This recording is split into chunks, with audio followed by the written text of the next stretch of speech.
Check, check. Good, how are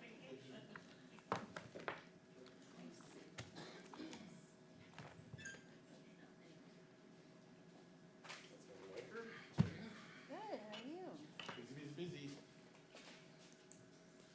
I know the feeling.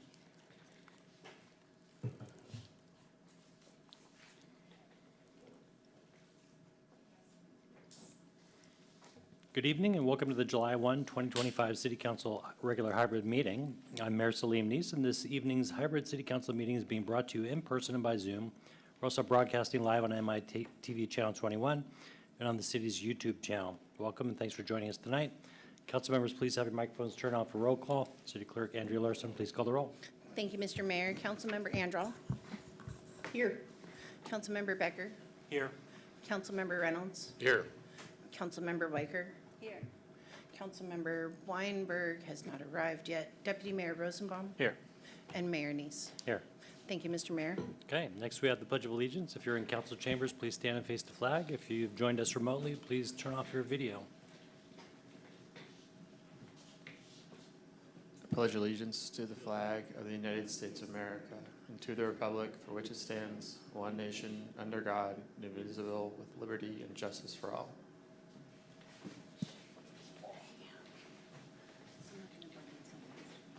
All right, we now move to approval of tonight's agenda. Is there a motion to approve the agenda as presented? So moved. Second. Okay, moved by Deputy Mayor Rosenbaum, seconded by Councilmember Weicker. City Clerk, please call the roll. Councilmember Becker. Aye. Mayor Neese. Aye. Councilmember Weinberg is absent. Councilmember Andral. Aye. Councilmember Reynolds. Aye. Deputy Mayor Rosenbaum. Aye. And Councilmember Weicker. Aye. Thank you, Mr. Mayor. Okay, motion passes. And next up, we have the City Manager report, and we welcome City Manager Jesse Bond. Whoops. There we go. Good evening, City Council. Nice and brief report for us this evening. Thank you for slide sharing, Casey. Next slide, please. Council, quick look ahead. I'll remind you that you have your next council meeting on Tuesday, July 15th. We anticipate taking the month of August off. We'll have a motion for you to approve canceling those meetings at our next meeting. The Utility Board was scheduled to meet next week. That has been canceled. As a reminder, no board and commission meetings in August either. Next slide. Council, we are recruiting per your direction for the pro and con committees for the Public Safety and Maintenance Facility bond measure. We're accepting applications through July 11th at noon. Anyone interested in serving on those committees should reach out to City Clerk Andrea Larson. I have her email address there on the screen. As a reminder, the individuals selected to serve on these committees will be asked to draft, actually prepare the voter pamphlet statements for and against the bond measure that we'll be talking about later this evening. Next slide, please. Changing subjects entirely, just an update on one of our playground replacement projects. As a reminder, your Parks Levy funds replacement of all of our playgrounds. We have a couple in the works right now, including Roanoke Park Playground. You can see the progress picture there on the right.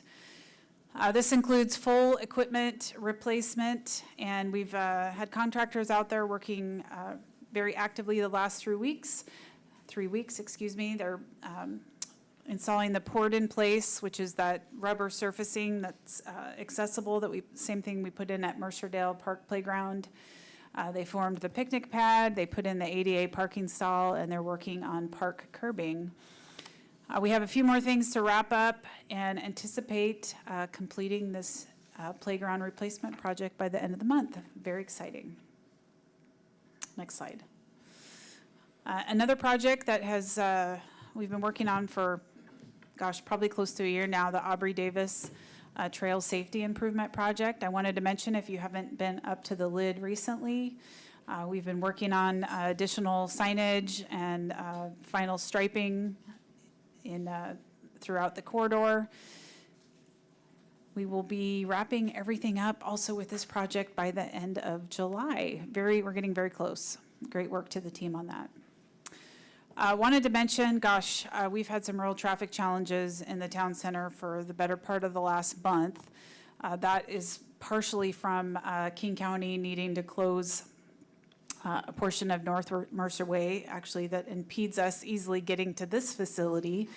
So I'm pleased to report that final paving is underway now, and we hope to have that section of North Mercer Way open very soon. So we're close, bear with us. I just wanted to make sure you had that update. Next slide. All right, just a couple quick calendar reminders. Summer celebration is just right around the corner, July 12th.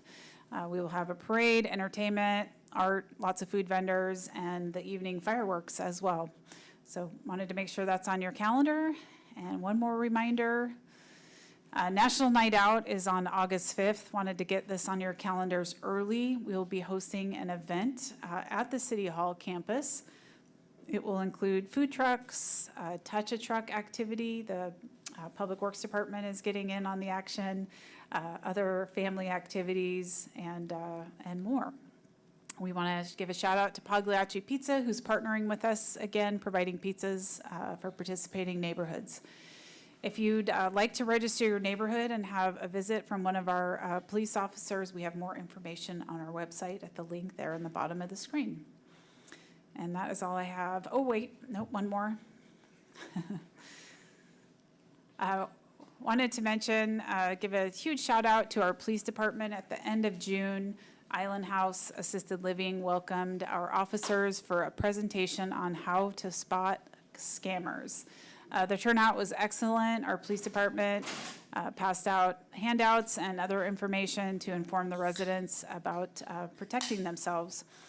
We received a really nice email back thanking us for attending. Great work to the police department. And that is all I have for you this evening.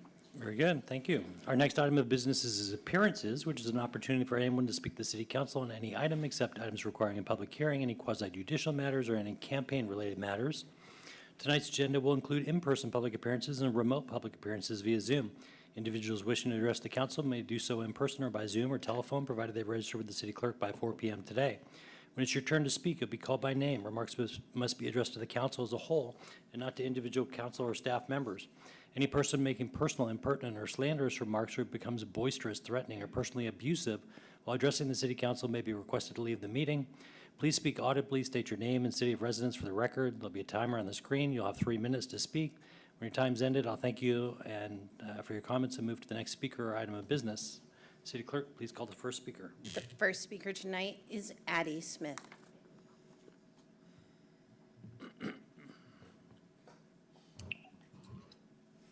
Can you guys hear me? Welcome. Yeah, you say welcome, but I'm not welcome. And you're the exact opposite of Zoran Mamdani. So I want to be able to speak so that I can record because because of what you guys have been allowing to happen to me over the past 5 years and my inability to obtain employment because of what you've allowed, and you've allowed your judge that you hired to lie and to commit perjury. I want to record these meetings so that I can post them to social media so that I can show people who are more conscious now of what is happening in our local governments, what is being allowed to happen to me and my family for the past 5 years. So I'm not going to be able to speak as much as I want to today about what you guys have been allowing to happen to me after the hate crime attacks that happened to my daughter and I in 2019. So I know that I'm not welcome. You say that, but you don't mean it. And you're a brown Okay, man, Miss Smith, I'm going to pause you for a minute. You know the rules. You've heard them many, many times. You've addressed almost all of your comments tonight to me. I'll give you another chance, but you're going to have to address your comments to the council, not to me. Go ahead. I am not addressing my comments specifically to you other than the fact that you are the complete opposite of Zoran Mamdani. I am saying to the council that because of the council's action, which is the council itself is responsible for the police department. The council itself is responsible for the court. even after you guys know, and I know that you saw the email. I know that you saw what the previous chief of police wrote to me and said he hoped things would settle down for me soon. And then you still allow your police and your prosecutors to charge and arrest me and for assault for crimes that you guys know I didn't commit. You know this, and then you'll sit there. One of you will sit there and cry, "Woe is me," about you and your children when your lives are being affected by hate crimes, Mr. Jewish man there. But when it happens to black people, you say nothing. When it happened to my daughter and I, because we are black, absolutely no one cared. When I cried,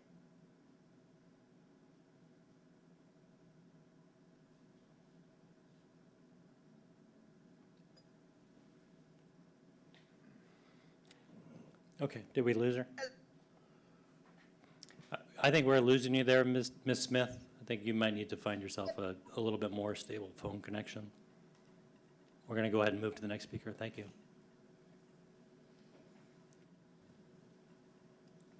The next speaker is Michelle Silby. Welcome. Thank you.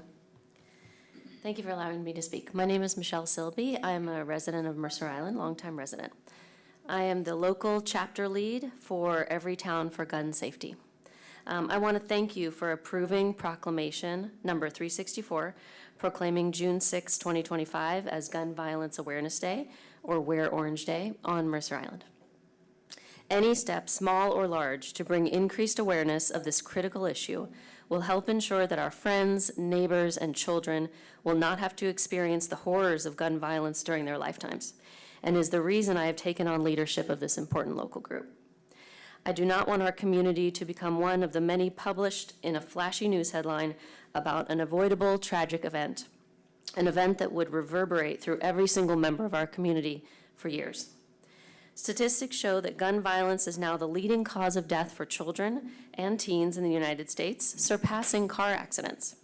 Washington State in particular is number 17 out of 50 states for gun violence rates, at about the national average of 13 deaths per 100,000 residents, just over 1,000 deaths per year. I think we can all agree that this number should be 0. One important and easy way to move up on that list is to safely store all guns, as half of school shooters stole their guns from a family member. Thank you for bringing visibility to Hadia Pendleton's tragic death, whose friends launched Wear Orange Day after she was shot in 2013 at age 15. And thank you in advance for always advocating for responsible gun ownership and safe storage for all islanders. Thank you. Our next speaker is Jonathan Harrington.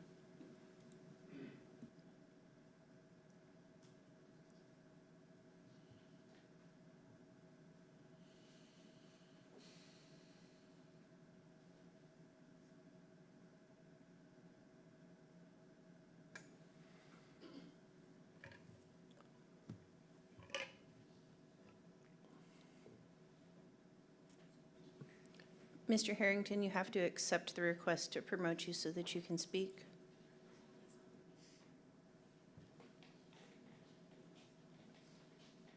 Can you hear me? We sure can.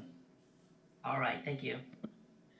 Hello, my name is Dr. Jonathan Harrington, and I live on 9514 Southeast 68th Street on Mercer Island. I am talking today, addressing the council to and urging the council to vote no on changes to the 1% for the Arts in Public Places Fund Code. Mercer Island is a community that is dedicated to the arts. We see it in our schools, on our streets, in our parks, and in our businesses. It is a critical part of who we are. Decades ago, the Mercer Island City Council acknowledged this fact by having the wisdom to realize that the best way to preserve city government support for the arts and culture was to pass the 1% for Arts in Public Places Fund Code. They also established a government body, the Arts Council, to assist with decision-making about how to spend citizen tax dollars to support our values in a consistent and fiscally responsible manner. Successive councils continue to support this policy. Now, the current council is proposing to break our longstanding commitment to public art. Furthermore, there has been minimal public consultation about this policy change. I am a member of the Arts Council, and no official notification of the proposed changes was sent to the Arts Council members until yesterday, June 30th, 2025. Why the rush to change this policy that's been around for so long without transparency or stakeholder consultation? Never before have arts and programming been more critical to our community. Mercer Island is already falling behind our East Side neighbors in providing cultural amenities to citizens and visitors. Cutting arts funding will further erode our standing as a beautiful, culturally vibrant place to live and visit. Please do not alter the current 1% for the Arts Code, which has withstood the test of time. Don't turn arts spending into just another budget line item that is destined to become an easy target for staff or partisan politicians to cut a few dollars from public projects. Thank you very much for your time. Thank you. Any additional speakers tonight? There are no further speakers tonight, Mr. Mayor. Okay, we now move to the consent agenda, which contains AB 6719, the June 2025 payroll certification, the AB 6720, certification of claims paid May 16, 2025 through May 31, 2025. City Council regular hybrid meeting minutes of June 17, 2025, AB 6721, Parks and Recreation Month, Proclamation 363, AB 6722, ratification of the Mercer Island Annex to the 2025 through 2030 King County Regional Hazard Mitigation Plan, AB 6723, interlocal agreement with MISD for mental health counseling services, AB 6724, Gun Violence Awareness Day, Proclamation number 364, and AB 6727, 2025 City Council Committee Liaison assignments. Council, is there a motion to approve the consent agenda as presented? So moved. Is there a second? All right, moved by Councilmember Weinberg, seconded by Councilmember Weicker. Please call the roll. Wait, Mr. Mayor, I wanted to Oh, pull I'm an item, sorry. if you recall. Point of order. You want I'd like to pull item 6724, please. Okay, so 6724 will become the first item of regular business, and with the amendment, the motion, still looking at the first and second, so City Clerk, please call the roll. Mayor Neese, Aye. Councilmember Becker, Aye. Councilmember Andral, Aye. Deputy Mayor Rosenbaum, Aye. Councilmember Weicker, Aye. Councilmember Reynolds, Aye. and Councilmember Weinberg. Aye. Thank you, Mr. Mayor. Thank you. Consent agenda is approved as amended, and first item of regular business is AB 6724, Gun Violence Awareness Day, Proclamation number 364, and I'll turn it over to you, Councilmember Reynolds. Yeah, I just felt this was an important enough item that I wanted to bring it out and have it discussed individually. This may be the first time this has been on the agenda, the consent agenda, since I've been here. I could be wrong about that. But it's one of our speakers noted, it's an incredibly important issue for our community. Around 2/3 of all gun violence deaths in the country each year, in the tens of thousands, are by suicide, which is a tragedy by any other name. And I think it's very, very important that we all take that as a warning to practice safe storage practices in our community. And I wanted to take a moment to remind everybody that trigger locks are available from the Mercer Island Police Department free of charge. And that's part of a good safe storage strategy in your home to keep yourself, your family, your neighbors, your friends, help keep them all safe. And with that, I'll be quiet, other than to ask my fellow council members to support this and thank them for doing so. Okay, would you like to make a motion to approve AB 6724? So moved. Second. Okay, moved by Councilmember Reynolds, seconded by Deputy Mayor Rosenbaum. Any discussion? City Clerk, please call the roll. Thank you, Mr. Mayor. Councilmember Becker, Aye. Councilmember Weinberg, Aye. Councilmember Reynolds, Aye. Councilmember Weicker, Aye. Deputy Mayor Rosenbaum, Aye. Mayor Neese, Aye. and Councilmember Andral. Aye. Thank you, Mr. Mayor. All right, mo- And just a note for council, please remember to turn on your microphone so Councilmember Andral can hear your votes. Okay. Our next item of regular business is AB 6726, condemnation of property at 9655 Southeast 36th Street. First reading and adoption of ordinance number 25-20. And we welcome City Attorney Beal Park. Good evening, Council. For the record, I'm Beal Park, your city attorney. And I bring before you tonight consideration of Ordinance 2520. This is a condemnation ordinance for the condemnation of the building and property on 9655 Southeast 36th Street on Mercer Island, including access easements thereto. During our last council meeting, you approved an agreement with the owners of the 9655 building to acquire the property by condemnation. Approval of this ordinance is the first step towards completing that acquisition pursuant to the terms of the agreement. The ordinance declares that the condemnation of the 9655 building is necessary for the city to use the city as to use the building as office space for the city, and it authorizes my office to initiate judicial proceedings to acquire and take the 9655 building by condemnation. The council tonight is asked to approve Ordinance 2520 at first reading, condemning the 9655 building as described on AB 6726. Happy to answer any questions if you have any. All right, council, any discussion, any questions? All right. Is there a motion to adopt ordinance number 25-20 at first reading pursuant to City Council Rules of Procedure 6.3.C3, condemning the property at 9655 Southeast 36th Street? So moved. Second. Okay, moved by Deputy Mayor Rosenbaum, seconded by Councilmember Weinberg. Any discussion? City Clerk, please call the roll. Thank you, Mr. Mayor. Councilmember Weicker? Aye. Councilmember Becker? Aye. Councilmember Reynolds? Aye. Deputy Mayor Rosenbaum? Aye. Mayor Neese? Aye. Councilmember Weinberg? Aye. And Councilmember Andral. Aye. Thank you, Mr. Mayor. Thank you. Our next item of regular business is AB 6725, 1% for the Art and Public Places Fund Code Amendments, ordinance number 25C-19, first reading, and we welcome Chief of Administration, Ally Speaks. Thank you, Mr. Mayor. I'm going to get my PowerPoint up here. Okay, this evening we have an ordinance before you for code amendments for the 1% for arts. Sorry, hold on. I'm getting some messages here. Okay, the 1% for Art and Public Places Fund code amendments. That's not working. Just 1 second, please. Okay, here we go. All right, so in 1993, the City Council established the 1% for Art and Public Places Fund that requires all qualifying capital improvement projects to set aside 1% of the total project cost to support permanent public art installations. The project's contribution can be used to integrate a public art project into the capital project, or the money can be transferred to the 1% for Art Fund for future use. Under the current city code, there is not an option for the City Council to exempt a project. On June 3rd, during discussion on the PSM facility design, the council asked if it was possible for a project to be exempted from the 1% for our art fund contribution requirements.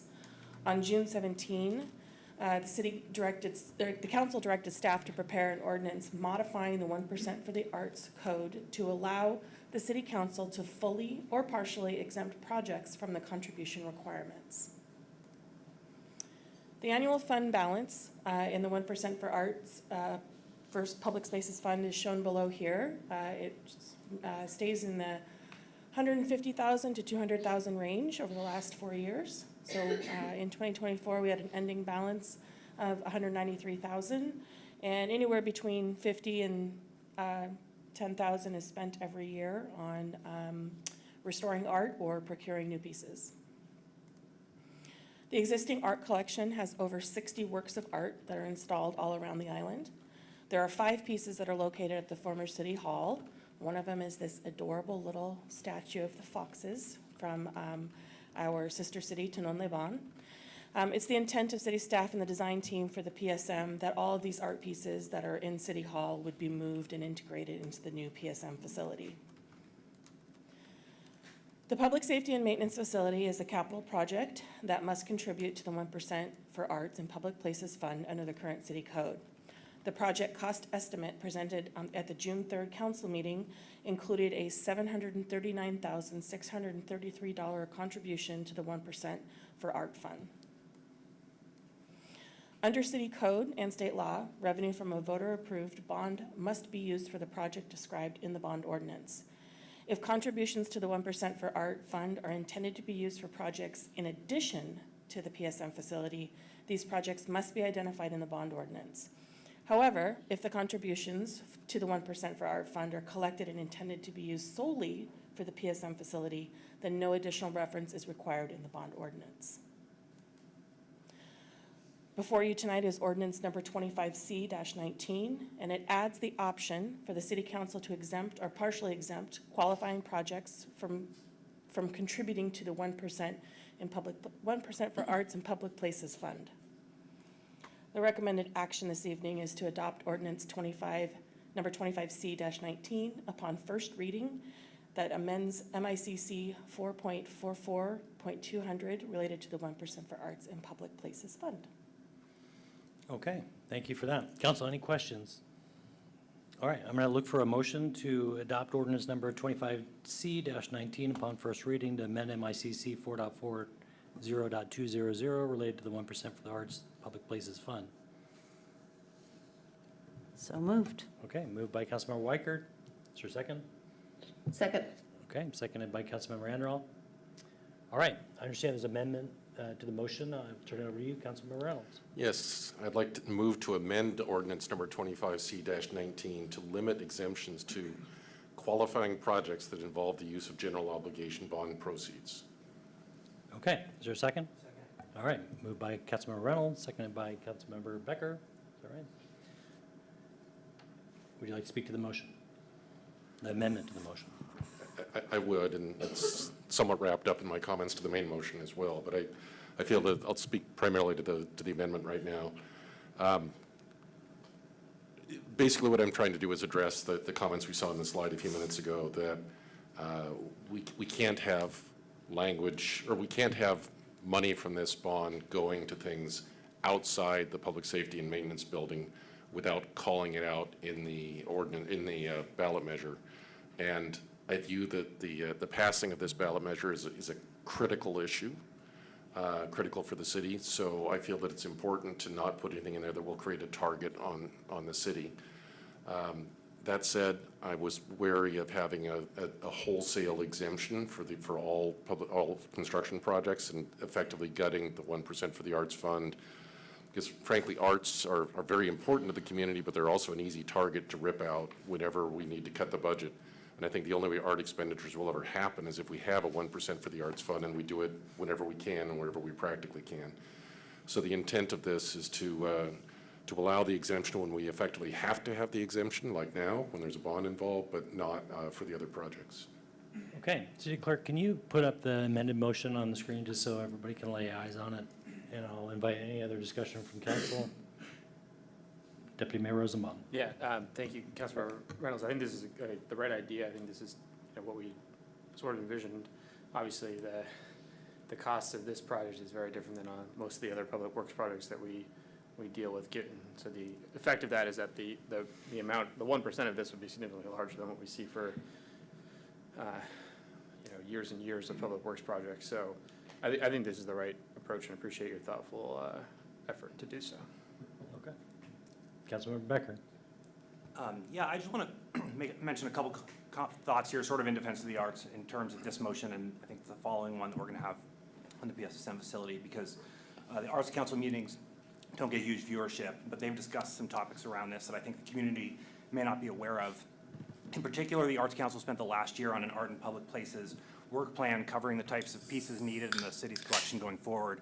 And consensus was that we're oversaturated on sculptures and should focus on art that's integrated into its location.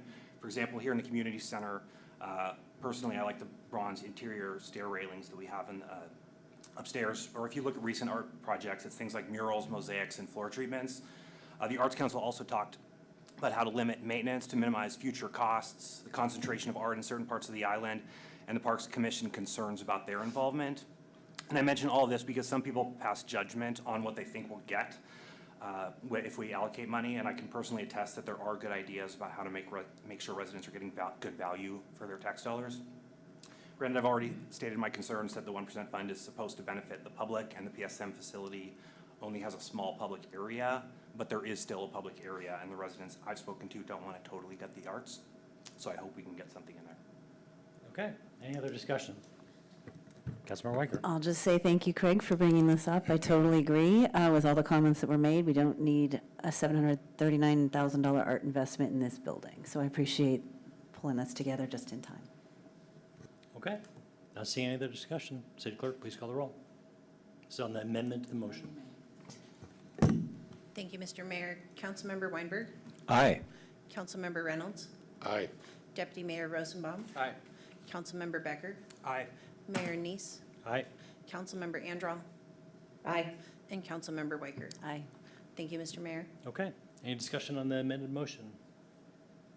All right, please Good. call. Councilmember Reynolds? Yes, thank you. I just wanted to expand on my comments a minute ago and note that how torn I am on this. On the one hand, as I mentioned, I'm concerned that this would damage our ability to pass the bond measure were we to have this in there, and I have to recognize that reality. On the other hand, I view it as a lost opportunity. A lot of changes are coming to our community when the Sound Transit comes through, and a fund of this magnitude, had we had it, would have been an opportunity to create something notable that would constitute a doorway into the city in the Greta Hackett area. I don't know what that might have been, an architectural wonder of some sort, no doubt, that would have told people coming off the train, it's worth getting off the train here. Stop by, have dinner, visit our parks, shop at our stores. And I think it's a real shame that we're going to lose that, but it's a necessary sacrifice, I think, in order to help increase the odds that this bond measure passes. So I'm going to do it or support it, but I hope we have an opportunity to consider that idea further at another time in another way. I just need a little clarification. We just had a discussion about how a bond measure, unless it was specifically stated, couldn't do what you just suggested we lost. How did we lose something when we just had a discussion that said we couldn't do what you just suggested? We could have done it had we put it in the bond measure. And I'm saying that I agree it's unwise to do that, so we've chosen not to take that option. Okay, thanks for the clarification. All right, any other discussion? City Clerk, please call the roll. Thank you, Mr. Mayor. Councilmember Reynolds, Aye. Deputy Mayor Rosenbaum, Aye. Councilmember Becker, Aye. Councilmember Andral, Aye. Councilmember Weicker, Aye. Councilmember Weinberg, Aye. and Mayor Neese. Aye. Thank you, Mr. Mayor. All right, that gets us to our next item of regular business, which is AB 6715, conduct the first reading of ordinance number 25-13 related to Mr. the... Mayor, there was another motion. Did I forget the motion in your script? Another motion To- on... Mr. Mayor, I can comment. Okay. I was hoping that council would provide direction tonight to request that my staff and I review the 1% for the Arts Fund and add that to the work plan for 2026. As we were working on our review, preparing for this, we recognized that the code had not had a review. We'd like to engage the Arts Council in that and make sure that our policies and practices are still aligned with state laws and other requirements. All So right, let's throw that motion on the screen if you haven't. Yep, coming right up. thank you. All right, I'll give council a minute to read that, which will really be 10 seconds.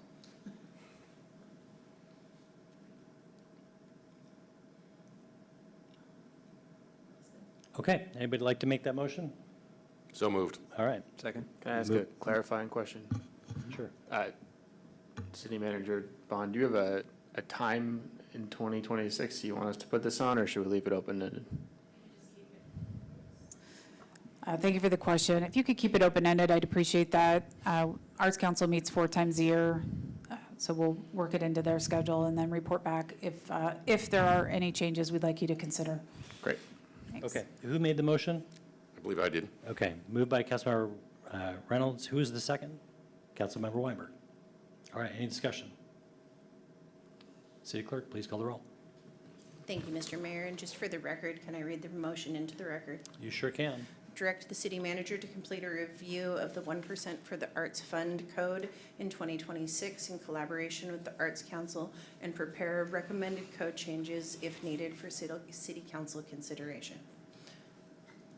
Councilmember Weicker, Aye. Deputy Mayor Rosenbaum, Aye.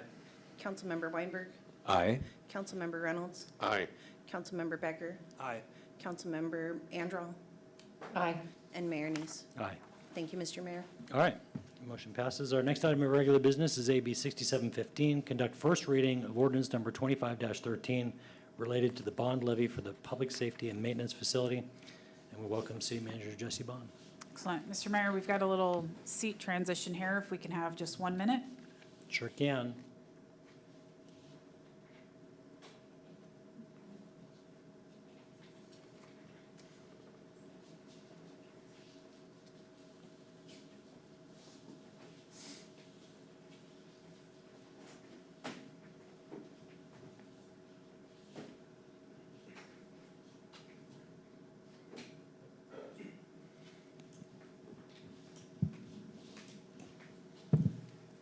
All right, good evening again. We have guests joining us. I'm going to get right to it and introduce Matt Mornick, our Finance Director, who will be presenting on the first reading of our bond measure ordinance, and we have several guests that he will also be introducing. All right, well, thank you, Jesse. Good evening, Mayor Neese and members of the council. I'm Matt Mornick, your Finance Director, and I'm joined tonight by the city's outside counsel, Deanna Gregory, partner from Pacific Law Group, and Justin Monway, the Senior Vice President from Piper Sandler. They make up the city's bond council and have really been integral in helping us get to this point this evening. I also want to acknowledge Robbie Cunningham Adams, who's been the lead on the Public Safety and Maintenance Facility project. Thank you, Allie, for steering the deck. All right, so next slide. We're going to work through about 25 slides tonight. I'm going to do most of the talking, but Mr. Monway here is going to help provide some additional insight into the nuances of issuing unlimited tax general obligation bonds.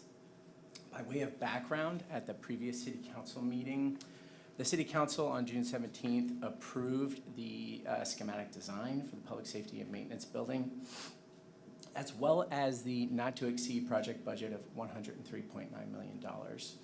You also directed the staff team to begin soliciting applications from community members to join the pro and con committees, as well as directed us to join you this evening with the first reading of the bond levy ordinance.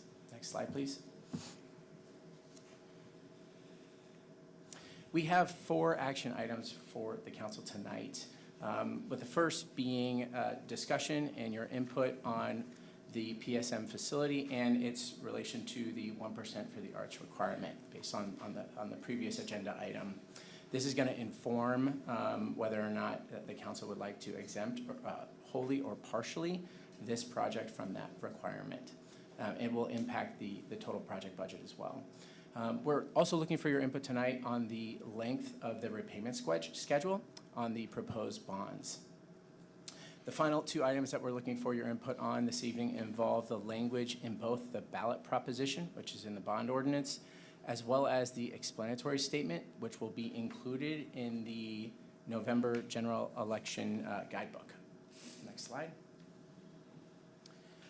So based on council's recent action with ordinance number 25C-19, staff is going to look for your input on whether to wholly or partially exempt the PSM facility from the 1% of the arts requirement. And we're going to get to that later in the deck.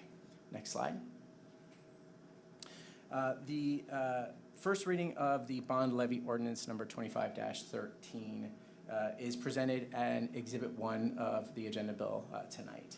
And it's granting staff the authority to include a measure on the November 4th general election ballot to issue bonds to finance the public safety and maintenance facility building from concept all the way through completion.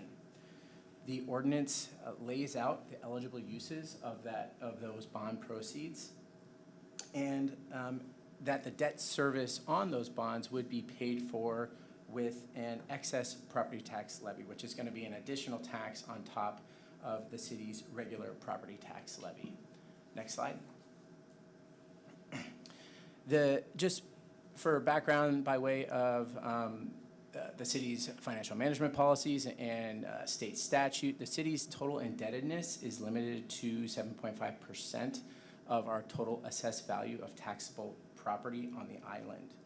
And the city's current debt amounts to just over $33 million, most of which is tied to the October 2024 limited tax general obligation bond issuance that staff undertook to fund critical improvements to the city's water distribution system.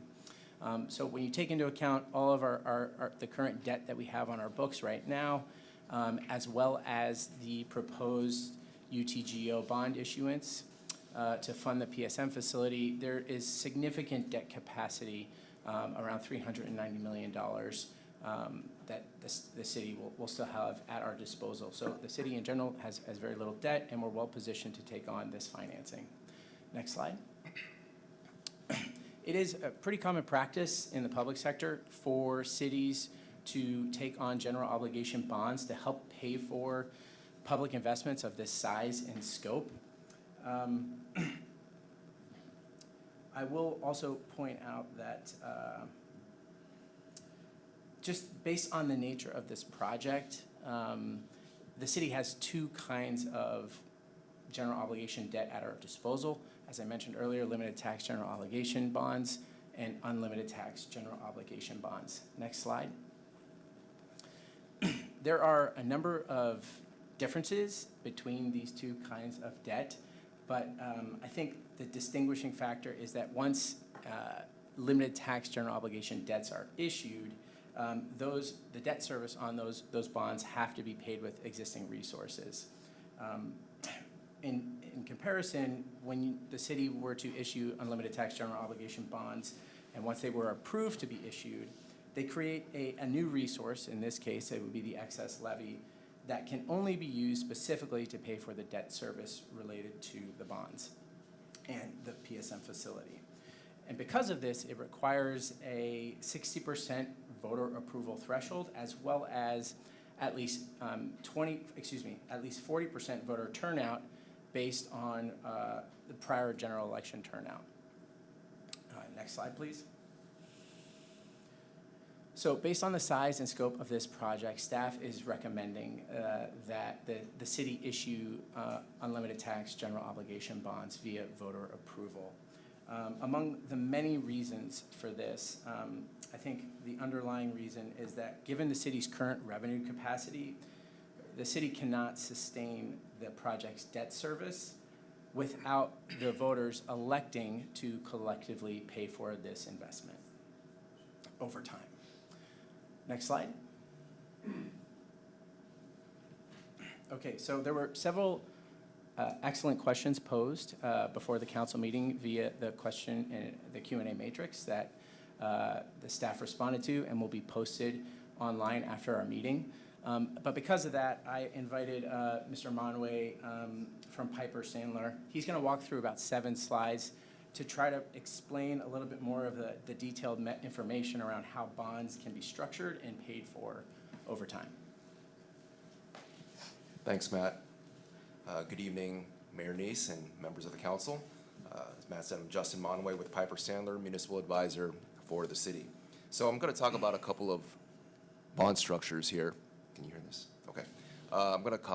There's a couple of bond structures, and there's what's called level. Okay. So there's what's called level debt service, and this is when the debt, principal and interest is basically equal in every year from top to bottom, and the taxpayer's annual payment per year remains consistent from year to year.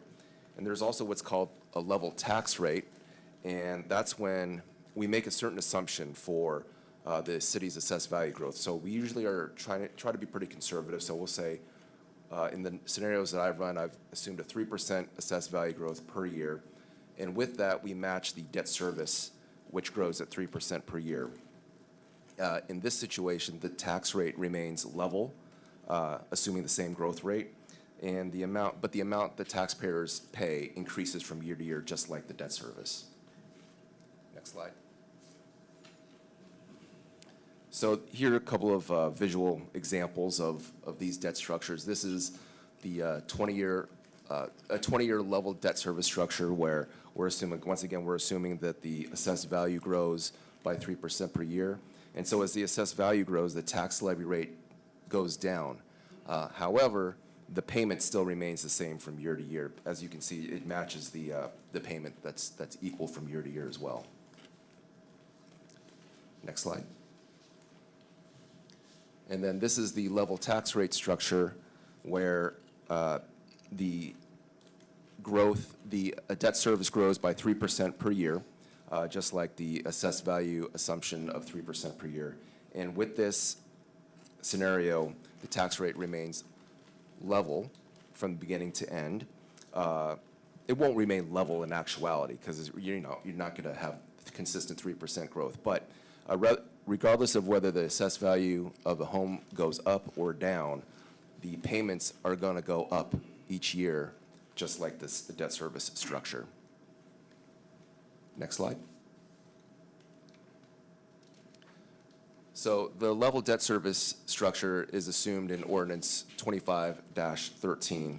This is often favored for larger long-term capital projects by spreading the repayment burden evenly over the life of the bonds. And it also avoids the higher overall interest costs because due to the increasing year-to-year debt service of the level tax rate scenario.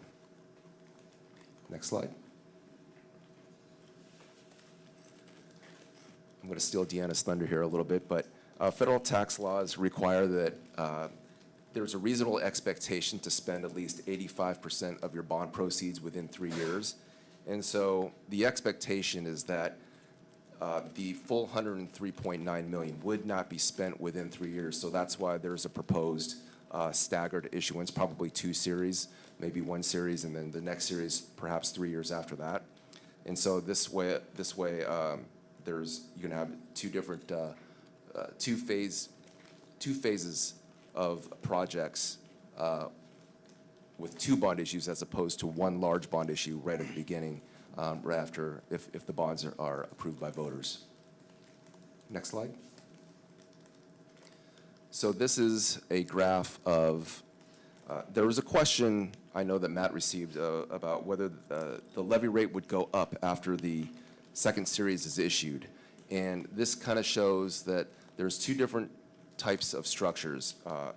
The first structure is a stepped level debt where the first issuance is level, and then the second issuance 3 years later, that's the blue bars, is stacked on top of that. So yes, in this scenario, the levy rate would in fact go up. There's also another way to structure the bonds. This is called a wrapped level debt scenario. And so you would front load the debt on the first issue, and then after the second series is issued, approximately 3 years later, that backfills the debt to create an overall aggregate level debt service. And in this situation, you would not see a levy rate spike. Okay, next slide. So again, getting a little technical here, but there's a question about why does the total debt, why is the total debt less the total interest not equal the $103.9 million project fund? And so essentially with bond issues, you're hardly ever going to see the project fund match the principal amount or the size of the bond issue. And that's due to cost of issuance and also what's called premium bonds. And so this is an example of a structure of bond issues where a premium is when a coupon rate is higher than the yield, or the yield is actually the current market value interest rate. So in this example, say if you look at 2026, the top line, an investor, they don't want a rate of return of 2.7%. They want a 5% rate of return. So they're willing to pay more. They're willing to pay more, over $100 to get the higher coupon.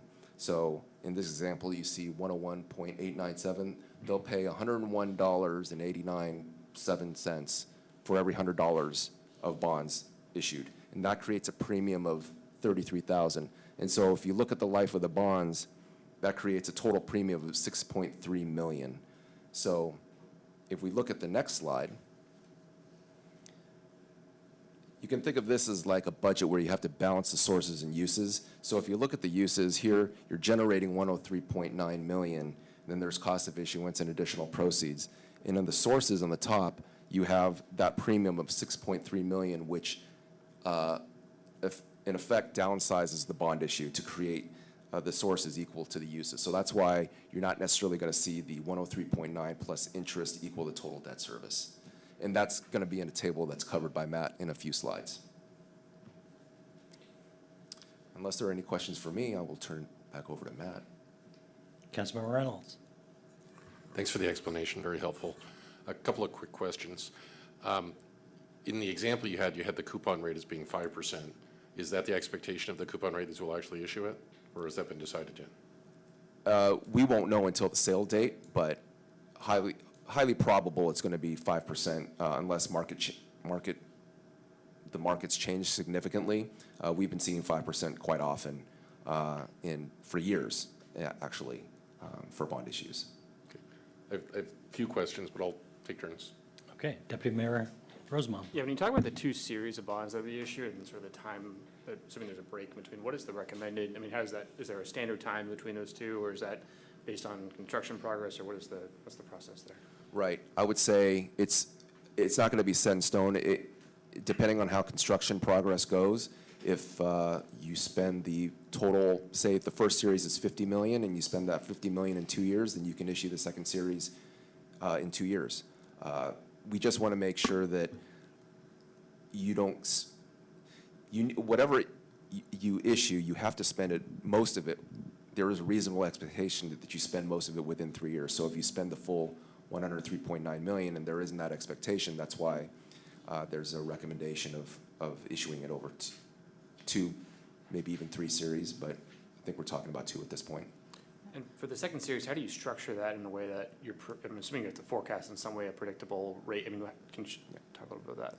Yeah, usually we like to, when we're structuring it, we'll add, say, 100 basis points to current interest rates, and then that's how we structure the first series with a visual expectation of filling in the back series with 100 basis points of cushion. And if we're less than 100 basis points of cushion, then actually it's going to step down a little bit instead of being completely flat, like in the graphic that I showed.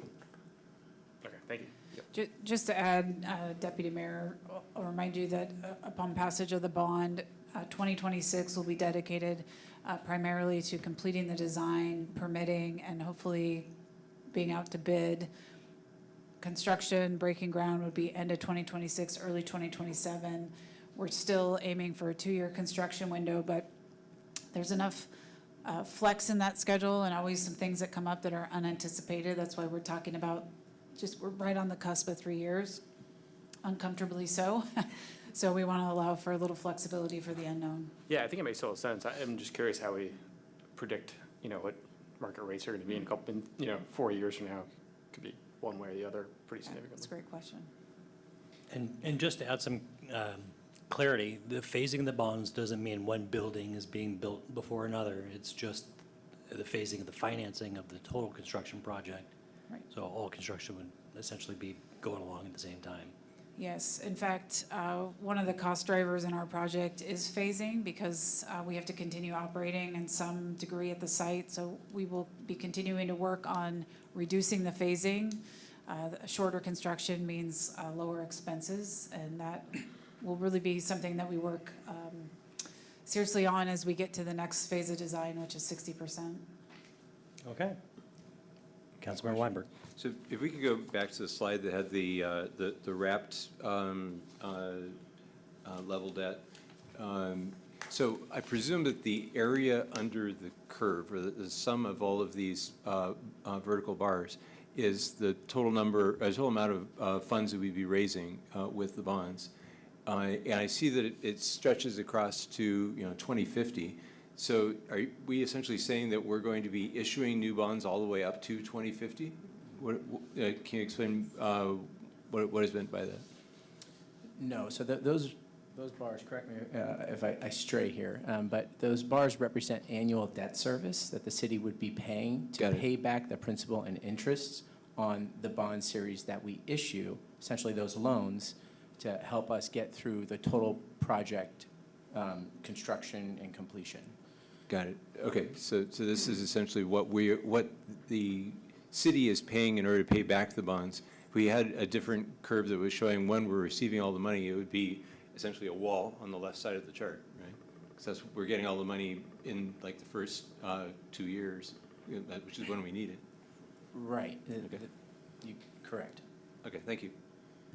Okay. Not seeing any other discussion? I think Mr. Mornick. Wait, a few more. Oh, okay. Councilmember Reynolds. Okay, in going through the packet this morning, there was some logic in there about what happened if there was a bond premium paid.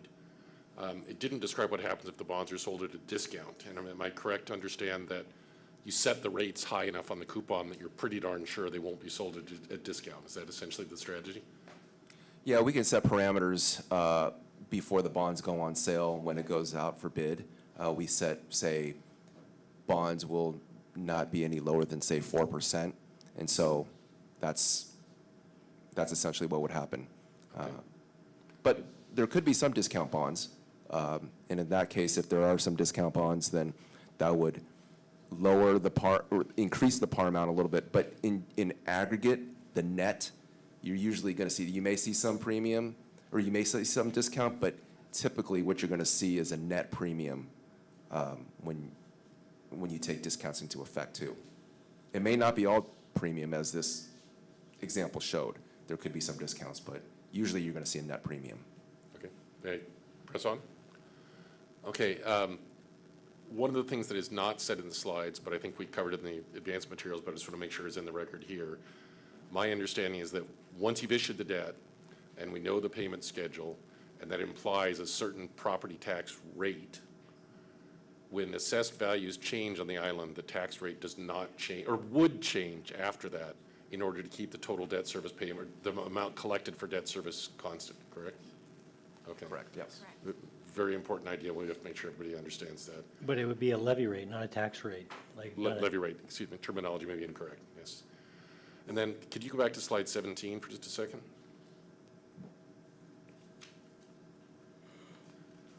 So, from what I understand of this, the 3 lines below the 103.9 are essentially the cost to issue the debt, in effect. So if I'm understanding correctly, we have to receive bond proceeds or sale amount, including the effective premium or discount of 104.5 to realize the 103.9. Is that correct? Well, you're going to realize the 103.9 no matter what. It's the par amount that's going to fluctuate up or down based on the premium or discount that's generated. Right, but that does mean that one way or another, we are in effect borrowing 104.5 in order to retain 103.9 to be available to spend on the project. Yeah, yeah, Okay, that's what I thought. essentially, yes. If, I don't know if the project fund, the 103.9 may have included some of the cost of issuance assumptions. As I was talking to Matt, that might have been the case, but I don't think I knew that when I ran these numbers. So this cost of issuance of 250,000 could be already incorporated into that 103.9. Okay, so there could be a double count, but could be, yeah, presumably I would defer to adjusted Matt at on the end. that, yeah. We're going to follow up on that. Okay. And I take it the idea is since you won't, if you issue 103.9 at par, you won't know that you're going to get 103.9 of proceeds until you see what these bonds actually trade at when they're sold. So is the idea that you keep selling until you hit 103.9 of proceeds? No, we'll hit 103.9 and that's set. The project fund, the cost of issuance, those are set in stone. And then on the sale date, we'll find out what the underwriter's fee is. But again, that all will affect the premium amount, and that in turn will affect the par amount.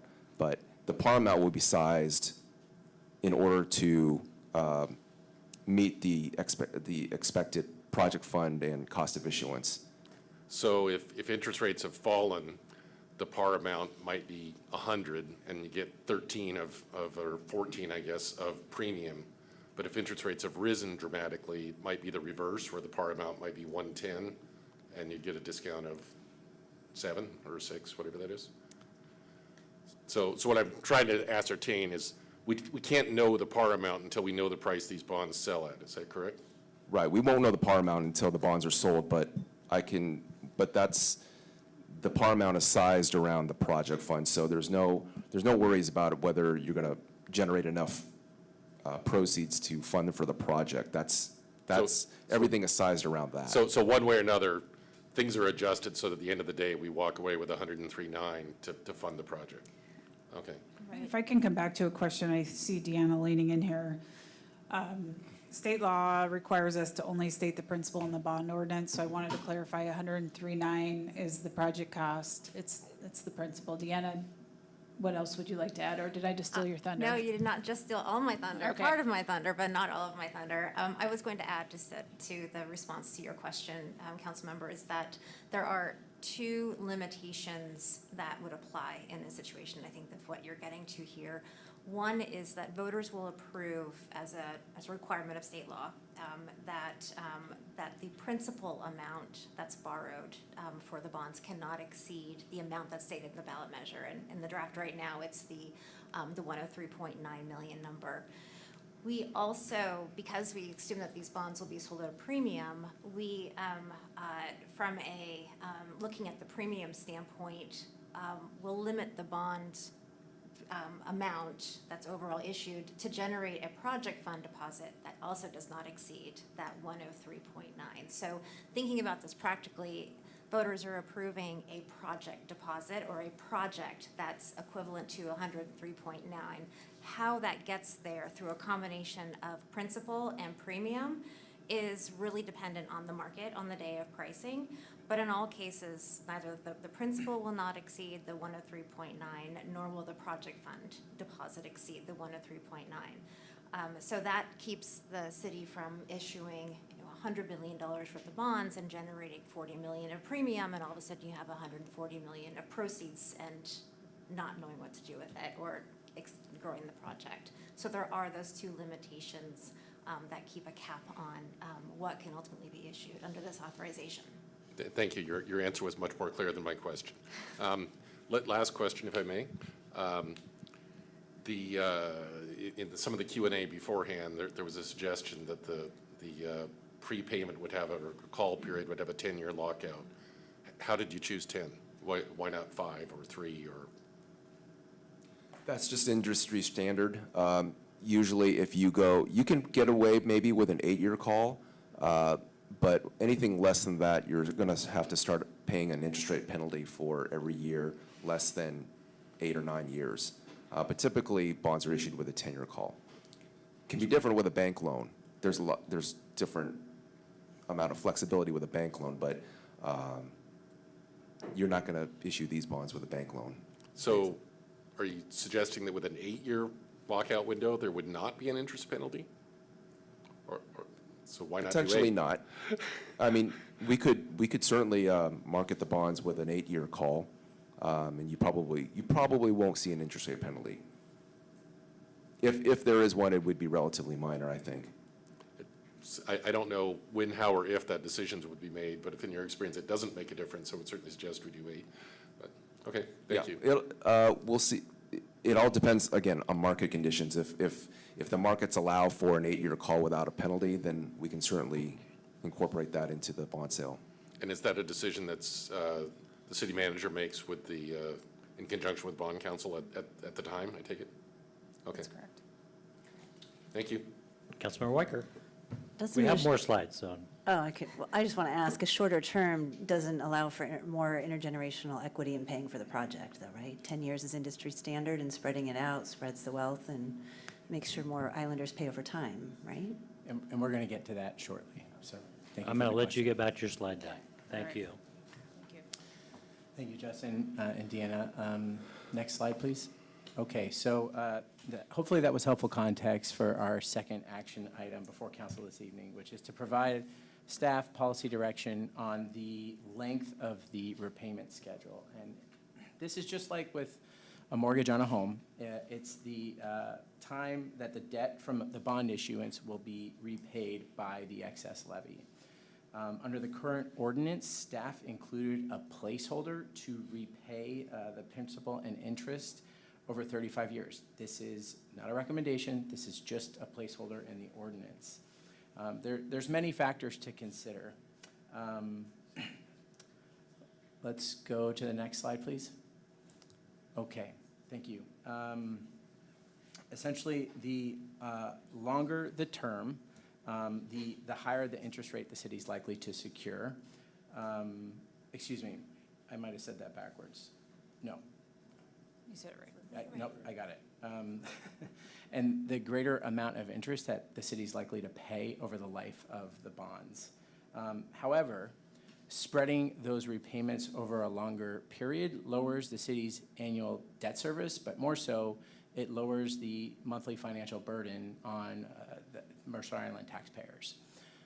So there's a lot of factors to consider, but we wanted to just put a couple others, as Councilmember Weicker mentioned, intergenerational equity.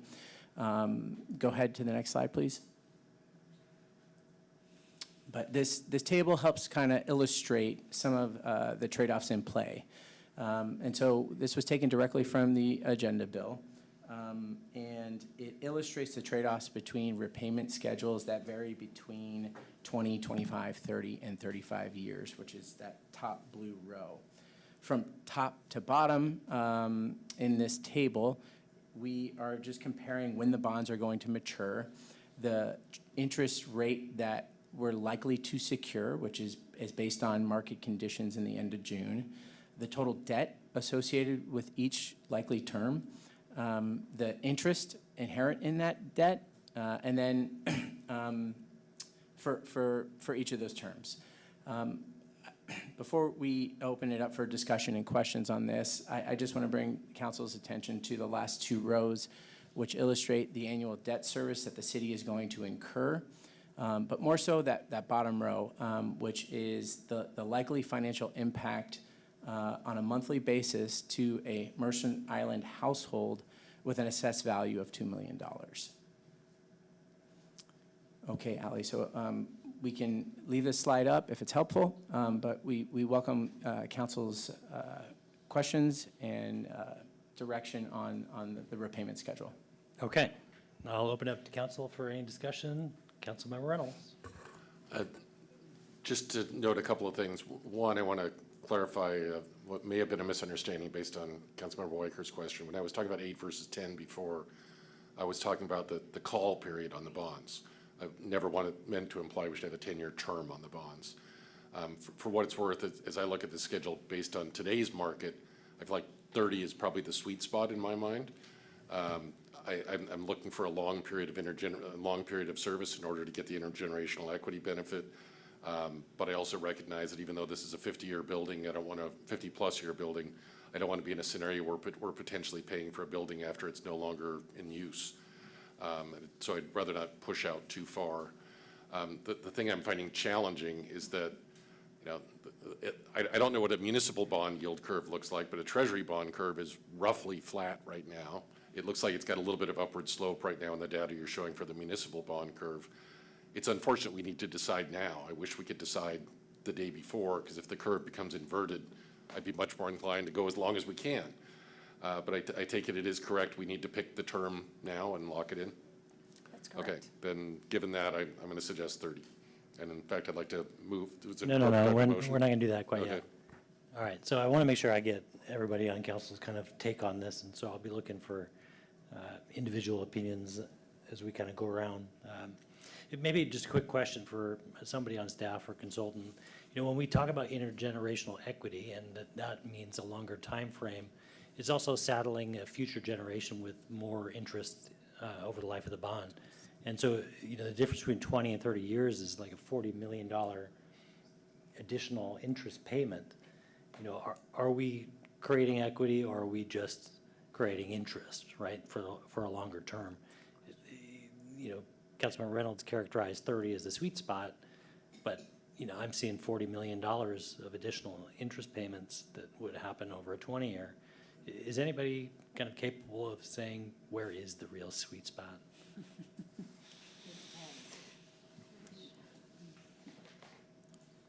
When we consider, that by going longer, we're really just adding a I mean, it's significant really additional what interest.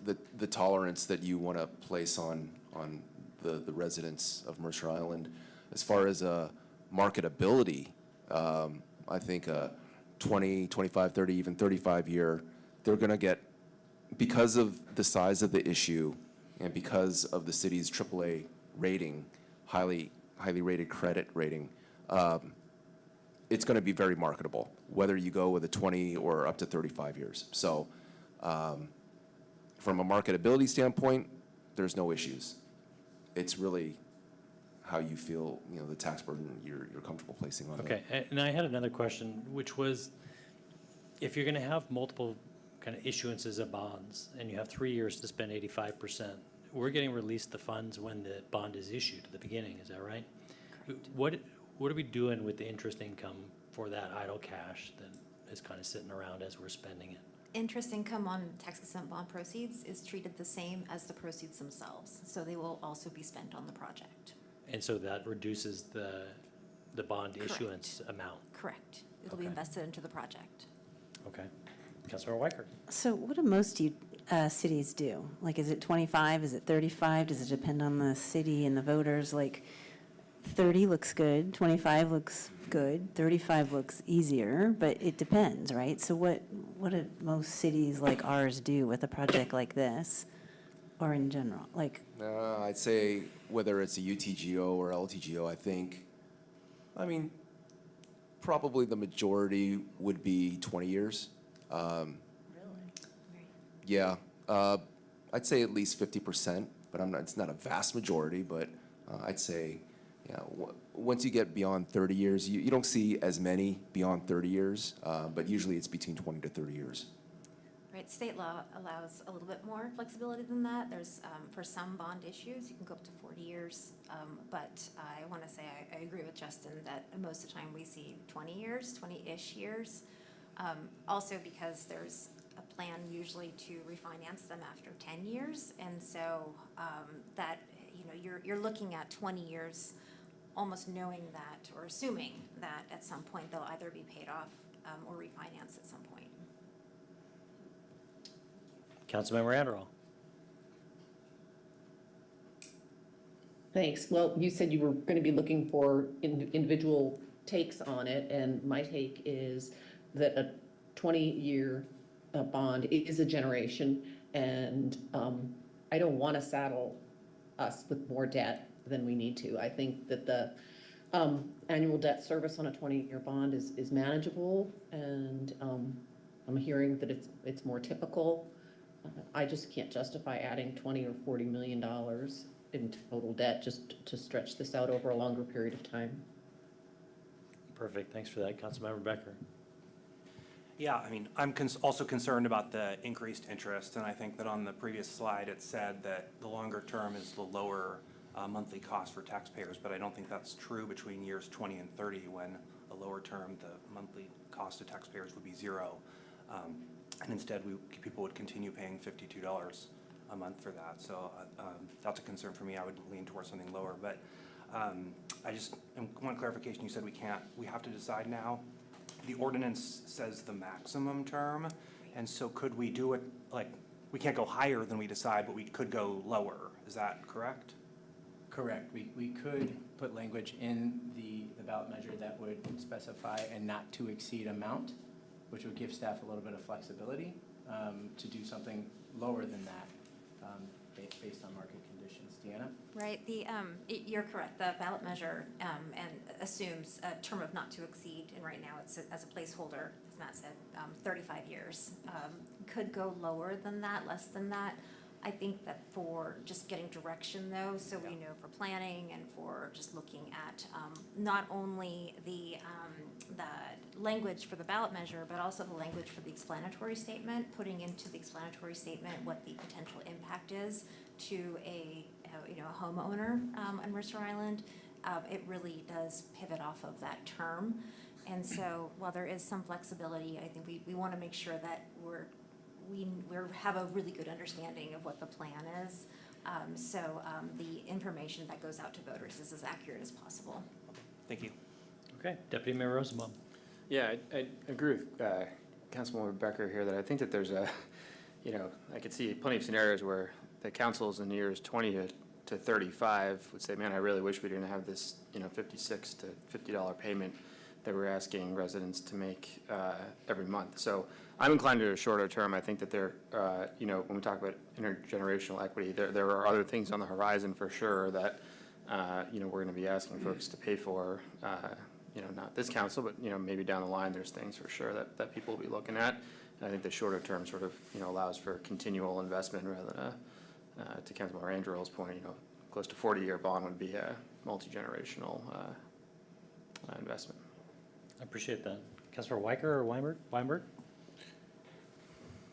I guess I'm looking at the options here and trying to figure out what's the right thing for our community. And I think primarily the right thing for the community is to make sure the project happens, make sure that the bond passes, and make sure that that we can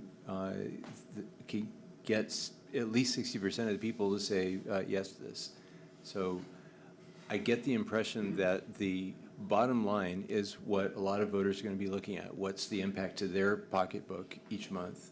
And that it causes me to lean towards the longer range of this. I don't think I want to go all the way out to 35 years because, again, it gets to the multi-generational question. But to be able to say that this is something that is $52 rather than something that's $62, I think might make a difference to people who are trying to decide on this bond measure. So kind of leaning towards something longer, but don't have strong feelings one way or the other. Okay, Councilmember Weicker. So I think I'm at 20 or 25 because I agree 35 is too much, and I'm just really cognizant of the voters. That's $744 a year for that 20-year, and I'm keenly aware of all the other expenses that everyone's facing with all the other levies and bonds and fees and taxes and crazy. So I think I'm at 25, but I could be talked into 20. I will say that for 20, just to be on the safe side, that because principal payments are typically due on December 1st, because of when the bonds are issued, it may turn into a 19-year bond issue, just given timing. And so if we're really looking for a 20-year, for example, or a true 25-year, a true 20-year bond issue, we may want to bump it up to the next one and just plan accordingly, but for authorization purposes, just to keep that in mind, if we're really trying to stick to a year here. Okay. We inadvertently sometimes will get to a 19-year bond issue, if that's my point. Deal breaker. Yeah, I know, right? Councilmember Reynolds. Just one quick point here. I think we're falling into a little bit of a trap in analyzing this and saying, well, the 30-year bond has $97 million of total interest and the 20-year bond has $58 million, and saying, well, that's $39 million of extra interest costs. That does not mean $39 million in economic value. The important thing to realize is that 20-year bond is paying more money and paying it sooner. And a dollar paid in year one is a lot less valuable than a dollar paid in year 30. There's a time value of money effect that actuaries like me get to worry about all the time. And the economic cost of this is really the same. You pay a dollar later or a dollar now, or a dollar today or a $1.10 later. They should be, the way the interest works out, it's the same economic cost to the payer. So the real question is just, to me, what's fair to the customers, to the voters, and what's going to sell to the voters? And that's why I'm leaning towards the longer term. Yeah, so you were at 30, right? Is that right? 30, yes. And Councilmember Weinberg, you kind of were 30, 25, or? I'm kind of leaning towards 30, but I don't want it to be a deal breaker. Okay, and so I heard some 20s and I heard some 25s. I'm not sure how you guys want to land the plane. You know, 25 would seem like a number that is gaining support in this room, but I don't want, I mean, I'm happy to do the thumbs up for 25 and see if we get a majority, but I don't want to hurt anybody's feelings that's out in 30 land. Tell me more about that flexibility, Matt. You were talking about how we word it, so could we do 26 or 24? Like, how does that work when you come to the day that we actually get this done? This is your call. Yeah, the ballot measure, which I believe the draft is on page, I gave you my page. Thank you. It's on page 21 of the slide, so it's the next page. Allie, if you want to come forward, thank you. So it's towards the bottom of the ballot proposition. It's says maturing within a maximum term of 35 years. And so that's the number that we're trying to pinpoint right now. And so it is a maximum not to exceed term, which again gives that there's some flexibility there, but we do want what we're providing to voters to reflect what the plan is. We need the information provided to voters to be accurate and truthful. And so if we're really planning on issuing 20-year bonds, we need to convey that some way. But it will be a maximum cap. So again, depending on when the bonds are issued, it may be 35 years on the nose, it could be 34 years, but it will not exceed 35 years. Okay. Did you get a hand up from Councilmember Reynolds? Just in the spirit of compromise and to get us moving along, I would be willing to compromise at 25. Okay.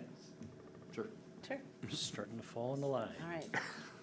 All right, do you need more direction than that? Because I think you got 25 carte blanche up here, but we're happy to do a thumbs up if that you want to see.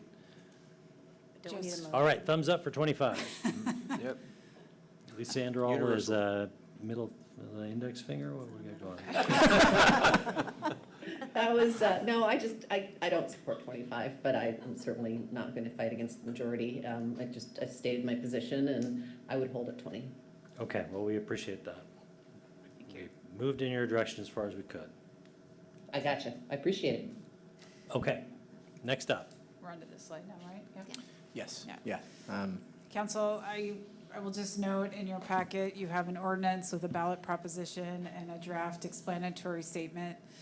This is not the first time we've presented something like this to you in a council meeting. We found that during the Parks Levy, we spent time wordsmithing, and that was not the best use of our council time.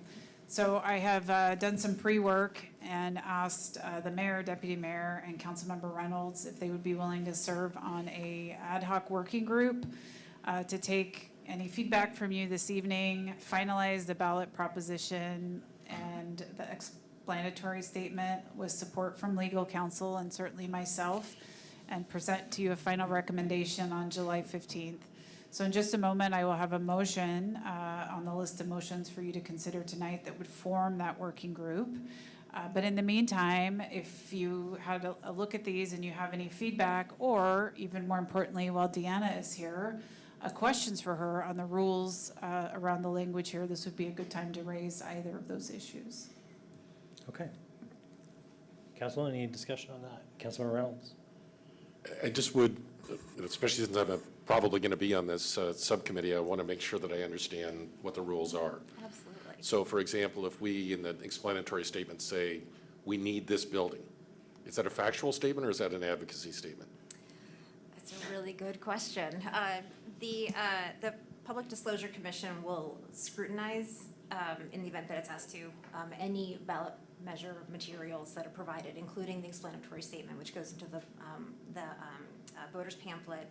And so statements that are designed to evoke an emotional response are typically considered persuasive and not neutral. So what I would recommend, instead of saying we need this facility, is to lay out the reasons why the facility is needed.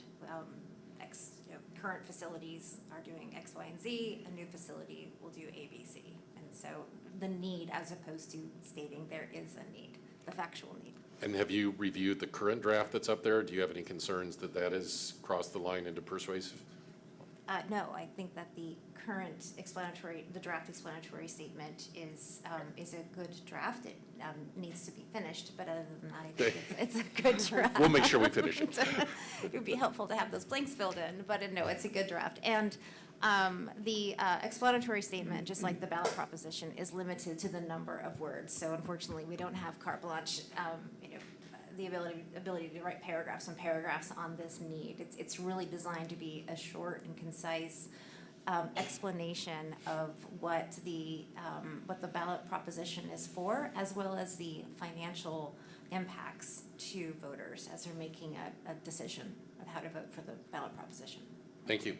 Just to follow along on that, if the PDC is decides if it's neutral, and then they say it's not neutral, what is the cure? So the PDC would, there's a process, so it's not an instant. It's not like they just strike whatever words they feel like. No, they don't just call us up and exactly start striking words. If there is if there is a complaint, if there is some concern that is raised at the PDC's level, they will do a review and they'll look at the documents that are questionable, and they will decide whether or not there is a violation of state law, and meaning that the information is not neutral. And is not factual, but it's biased in some way or the other. And it goes beyond the explanatory statement. It's use of public facilities in general, in either to advocate for or against a ballot measure. That's what the PDC is charged with regulating. And so if a complaint is made and they do an investigation, then the remedy would be there's actually financial penalties, but they don't go in and strike the document itself. There's just potential penalties. Okay, and in Councilor Reynolds' example, we need a police station. Is that cured by saying the police need a police station? I mean, I wish it was. No, I think from a PDC standpoint, they would prefer, and I would recommend saying something to the extent of why the new police station is needed. The current facilities trailers, do not provide, to be fair. Yes, current facility trailer does not provide. The police force has grown. There's X, Y, and Z need, and explaining the need. And then the new facility will provide such and such square feet, will provide all of these certain benefits to help serve the public. Okay. Deputy Mayor Rosenbaum. Similar line of questioning here. So, we say here it's essential to clean and safe parks, well-maintained, safe streets. So if we pass this and 5 years from now someone finds a pothole or a piece of litter in the park, is there a concern that we've now not lived up to what we promised in the ballot? Well, no. First of all, the time period to challenge a ballot proposition is really short. It's pretty much immediate after the ballot proposition is published and is out there available to voters. But no, there is no expectation that there would be no garbage or there would be no pothole or no glitch with the sidewalk. It's if the funds are used to finance a completely different project, for example, or if the public works maintenance facility or the operations center was not built, but in fact there was something else that was built. I'm trying to think of another building, but some other city building that was built, then that would be, I think, more of an That's example. what I mean, yeah. Yeah. Okay. And how about, just to follow up on Celine's question, so the characterization where if we say we do not currently have a permanent police station, how is that thought of as a characterization versus a fact, or is it up to us to decide how we're? It's really up to you all, given the facts and circumstances of the situation that the city is in, which is very unique. The city is in a very unique circumstances considering the state of the facilities right now, and so it's just making sure that the statement reflects current facts and circumstances. Great, thank you. And it's going to be, like I said, beyond the explanatory statement. Any materials that are published with respect to this ballot proposition and statements that are made by the council in open public meetings are also going to need to be true and factual and correct and non-persuasive. Councilmember Reynolds. So the font's a little small, but up there, for what I'm reading, the facilities on the second line in the explanatory statement, aging and or failing and are in need of replacement. When I read that the first time, I was worried that might cross the line, that phrase in need of. Would we be safer if we just said are aging and failing, period? Because I think that's a reasonably objective statement. The need of is worried me. Or does it not trouble you? No, that does not trouble me. I think if we just say that the facilities are in need of replacement, but don't explain that they are aging and failing, I think that is when we get into more of a concerning situation. Okay, because aging and failing kind of implies, duh. I agree with you. No, I agree with you. And that is one way I have to say that we're able to save words because you're only allowed so many words, which is, of course, a tighter number of words of the ballot proposition. But that is one and my inappropriate duh comment didn't mean that we don't need it. Rather, I meant that it's okay to say the other things because it's implied by the first two and just maybe say it a different way. No. Okay. And I think this is part of the goal of the subcommittee is to finesse the language. Right, in just that wanted way. to make sure I understood the requirements. Absolutely, absolutely. And I'll say thank you to the subcommittee. Amen. Well, I got nothing else to do with a I know. You have a severed, broken foot. severed Achilles tendon. Welcome to the life of a bond lawyer. Jesse All right. didn't want us wordsmithing. Did We you, asked 50 did questions you want to on it. push on to the next slide, which is, Yeah. are you getting into motions now? Absolutely. Next slide, Ally. We've already talked about this. We'll be working on incorporating your feedback tonight, preparing for a second reading on July 15th. A reminder to the council that recruitment is underway to form the pro and con committees, of which you'll be making the appointments at the July 15th city council meeting. And the next slide is a series of motions. Starting at the top, the first motion relates to direction that we need from you this evening regarding exempting or partially exempting this project from the 1% for the arts, which we would incorporate that change into your final ordinance on the 15th. Okay, so starting at the top, council, is there a motion to amend ordinance number 25-13 with a full exemption for the PSM facility project from the 1% for the arts contribution requirement? So moved. All right. Second. Moved by Deputy Mayor Rosenbaum, seconded by Councilmember Weicker. Any discussion? City Clerk, please call the roll. Thank you, Mr. Mayor. Councilmember Weinberg. Aye. Councilmember Andral. Aye. Mayor Neese. Aye. Councilmember Weicker. Aye. Councilmember Becker. Aye. Councilmember Reynolds. Aye. And Deputy Mayor Rosenbaum. Aye. Thank you, Mr. Mayor. Okay, the next motion I had was about the subcommittee, but you've got, I put that on number 3. yeah. So, all right, council, is there a motion to appoint Mayor Neese, Deputy Mayor Rosenbaum, and Councilmember Reynolds to the ad hoc working group to review the ballot proposition and the explanatory statement for the PSM facility bond measure with the city manager, city attorney, prepare a final recommendation for city council for the city council to consider at the July 15, 2025 council meeting? So moved. Second. Okay, moved by Deputy Mayor Rosenbaum, seconded by Councilmember Weicker. Not seeing any discussion. City Clerk, please call the roll. Thank you, Mr. Mayor. Deputy Mayor Rosenbaum. Aye. Councilmember Becker. Aye. Councilmember Weicker. Aye. Councilmember Andral. Aye. Councilmember Weinberg. Aye. Mayor Neese. Aye. And Councilmember Reynolds. Aye. Thank you, Mr. Mayor. Okay, and then lastly, is there a motion to schedule ordinance number 25-13 for second reading and adoption on July 15, 2025 city council meeting? So moved. Okay, moved by Deputy Mayor Rosenbaum, seconded by Councilmember Becker. Not seeing any discussion. City Clerk, please call the roll. Thank you, Mayor Neese. Mayor Neese. Aye.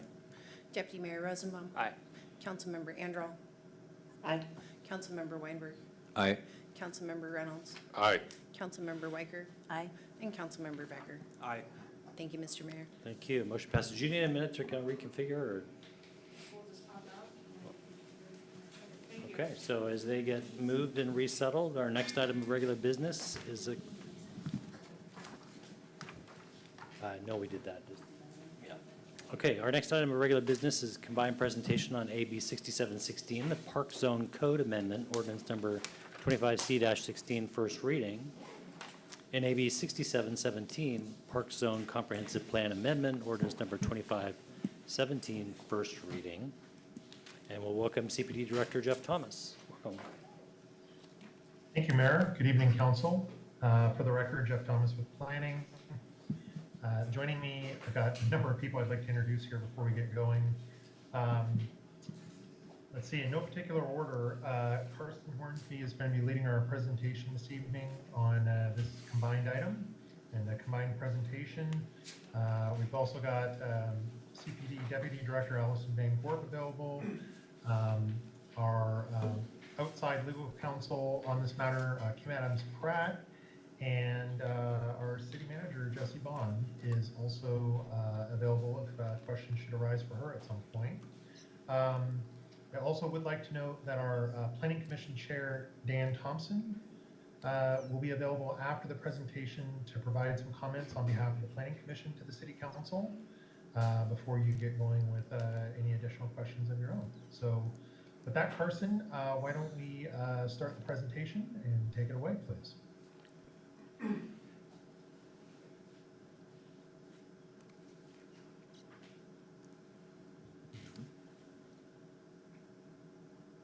All right, thanks, Jeff. Good evening, City Council. Carson Hornsby, Management Analyst. I'll be covering the staff presentation on the Park Zone agenda bills this evening. As Jeff mentioned, we'll be covering both agenda bills in the same presentation since they're so closely linked.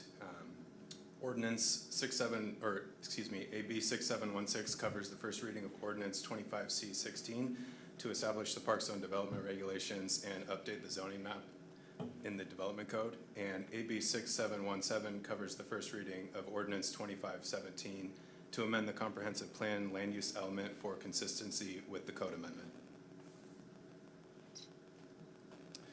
Moving into the agenda, we'll start off by covering some background information on the Park Zone, and then I'll provide a summary on the code amendment ordinance, Ordinance 25C16. This includes the Planning Commission's recommendations on the development regulations and zoning map. From there, we'll switch gears into the comprehensive plan amendment ordinance, and then covering the Planning Commission's recommendations on the land use designations and land use map. After that, I will turn it over to Chair Thompson of the Planning Commission to share comments, and then we'll turn it back over to the Mayor for questions and discussion from Council. All right, starting off with some background information on the Park Zone. The Park Zone represents the second phase of the Parks and Open Space zoning project that began with the development and establishment of the open space zone in 2024, which established development regulations for the city's open space lands. The original plan was for one zone to cover both parks and open spaces, but the decision was made to split this up into two separate zones based on a recommendation from the PRC, the Parks and Rec Commission. After the open space zone was adopted in 2024, the PRC began developing their park zone recommendations in October 2024, and they finalized their recommendations in April. After that, the chair and vice chair of the Parks and Rec Commission presented their recommendations to the City Council on April 15th, and then to the Planning Commission on April 23rd. From there, Planning Commission began their legislative review process, holding two separate public hearings for the code and comp plan amendments, and they finalized their comp plan amendment recommendation on May 28th, and then their code amendment recommendation on June 10th.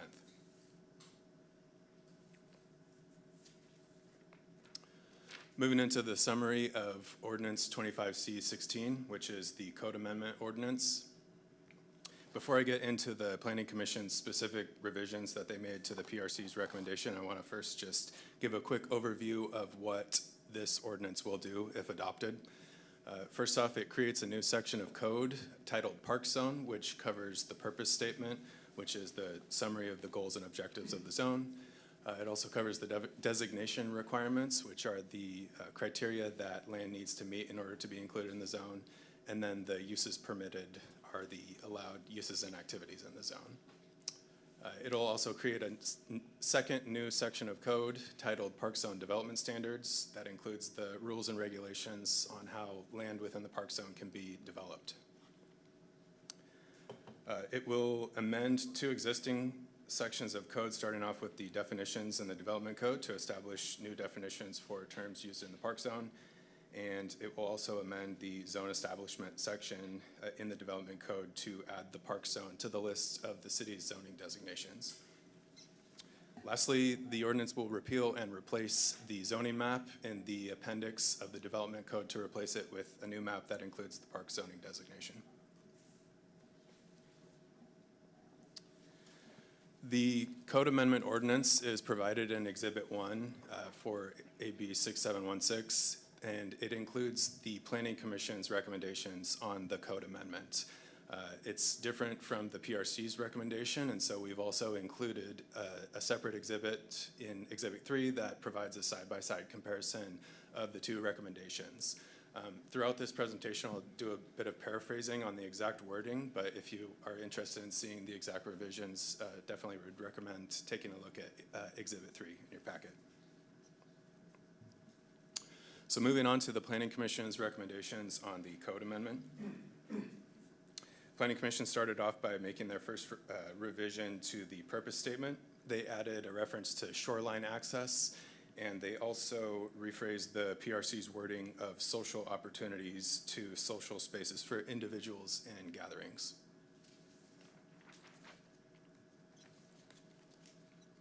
Moving on to uses permitted, the Planning Commission added multi-purpose facilities to number 4.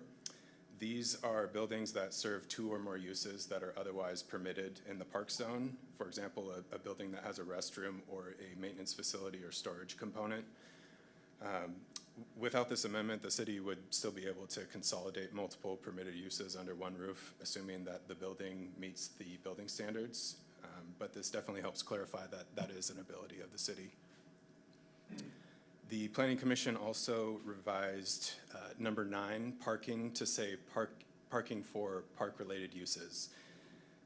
If adopted, all parking areas in the park zone will be restricted only to park uses, and the city would need to install new signs displaying the new parking regulations, and the police department would be responsible for enforcement of the regulations.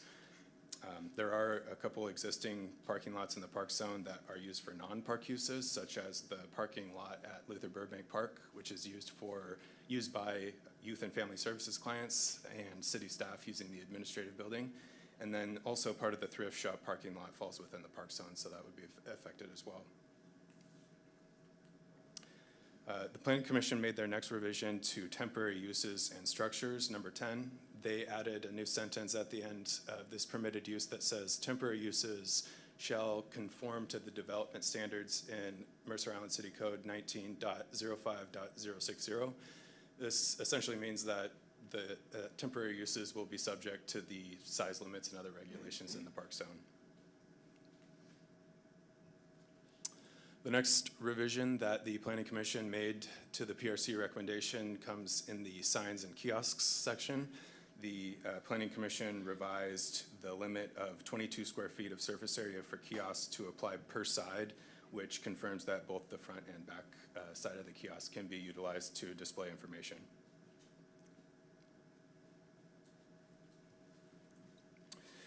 Moving on to the impervious surface standard. This is a standard that requires that no new impervious surface is permitted in the park zone unless the project has been included in an adopted park master plan or a similar planning document that includes a public process and city council approval. The Planning Commission revised this section to include the PROS plan and capital improvement plan as alternatives to that master planning requirement. They also added temporary structures to the list of exemptions from the impervious surface standard. This coincides with the earlier revision saying that temporary structures are subject to the development standards of the park zone, so we want to make sure that it's not considered adding impervious surface to the park zone. Lastly, the Planning Commission removed public trails and synthetic turf athletic fields from the exemptions. These are a couple of developments that require a pretty significant amount of impervious surface, so this would mean that they would need to be approved as part of a master plan or included in the PROS plan or a capital improvement program in order to add new trails or new turf fields.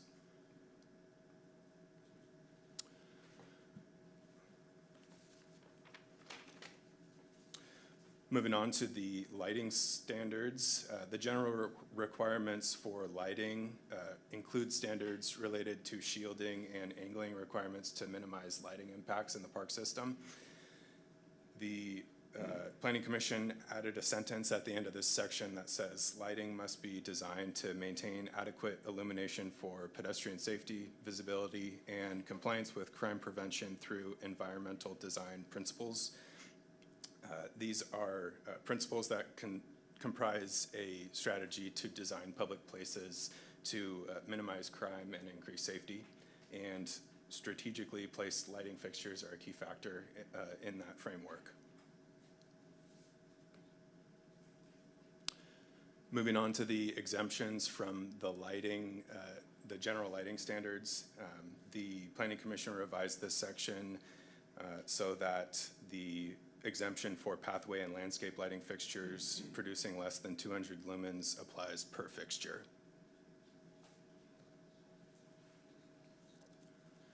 The next section or subsection under lighting is a completely new subsection. This is related to or titled Ecological and Low Impact Lighting Standards. This section has the goal of minimizing light impacts on wildlife, natural habitats, and critical areas, and includes a number of new requirements such as the elimination of lighting that's not required for wayfinding operations or public safety. It also requires that fixtures in critical areas be positioned to avoid direct illumination of water bodies, shoreline vegetation, and other properties. It also allows for the use of lighting timers outside of high traffic areas to ensure that lights turn off when they're not needed. Light levels are limited to 3-foot candles for walkways and 5-foot candles for park entrances and high traffic multi-use trail intersections. And then lastly, it also requires the use of warm temperature fixtures to minimize blue light impacts that disrupt the behavior of salmon and other wildlife.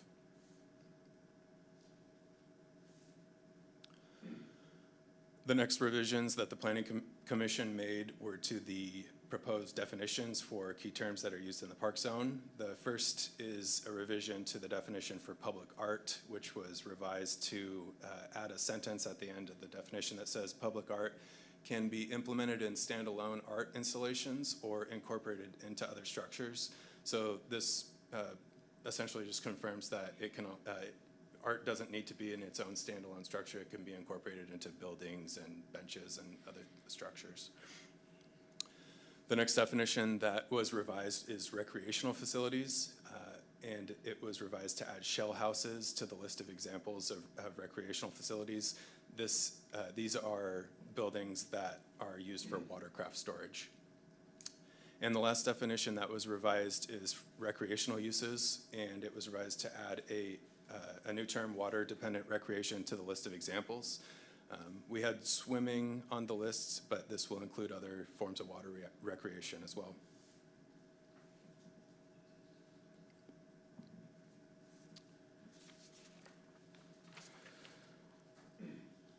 So next we'll cover the changes to the zoning map. The Planning Commission made 2 revisions to the PRC's recommended zoning map, the first of which is the Planning Commission recommended changing Aubrey Davis Park from the public institution zone to the park zone.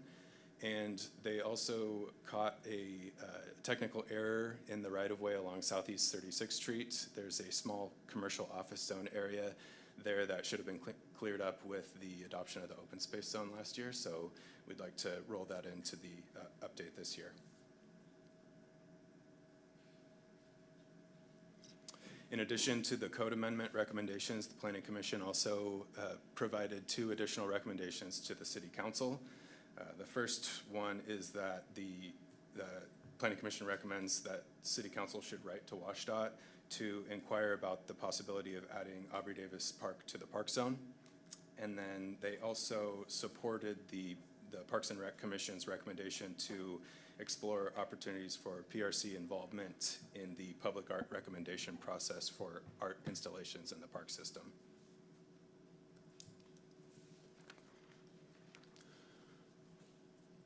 So now we'll change gears here and cover the Comprehensive Plan Amendment Ordinance, number 2517.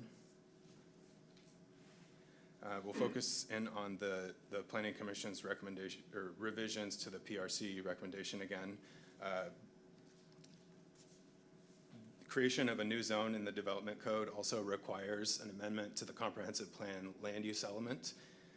The comp plan establishes more general land use designations for land throughout the city, whereas the zoning designations in the development code divide those land uses up further into more specific zones with detailed permitted uses and development regulations.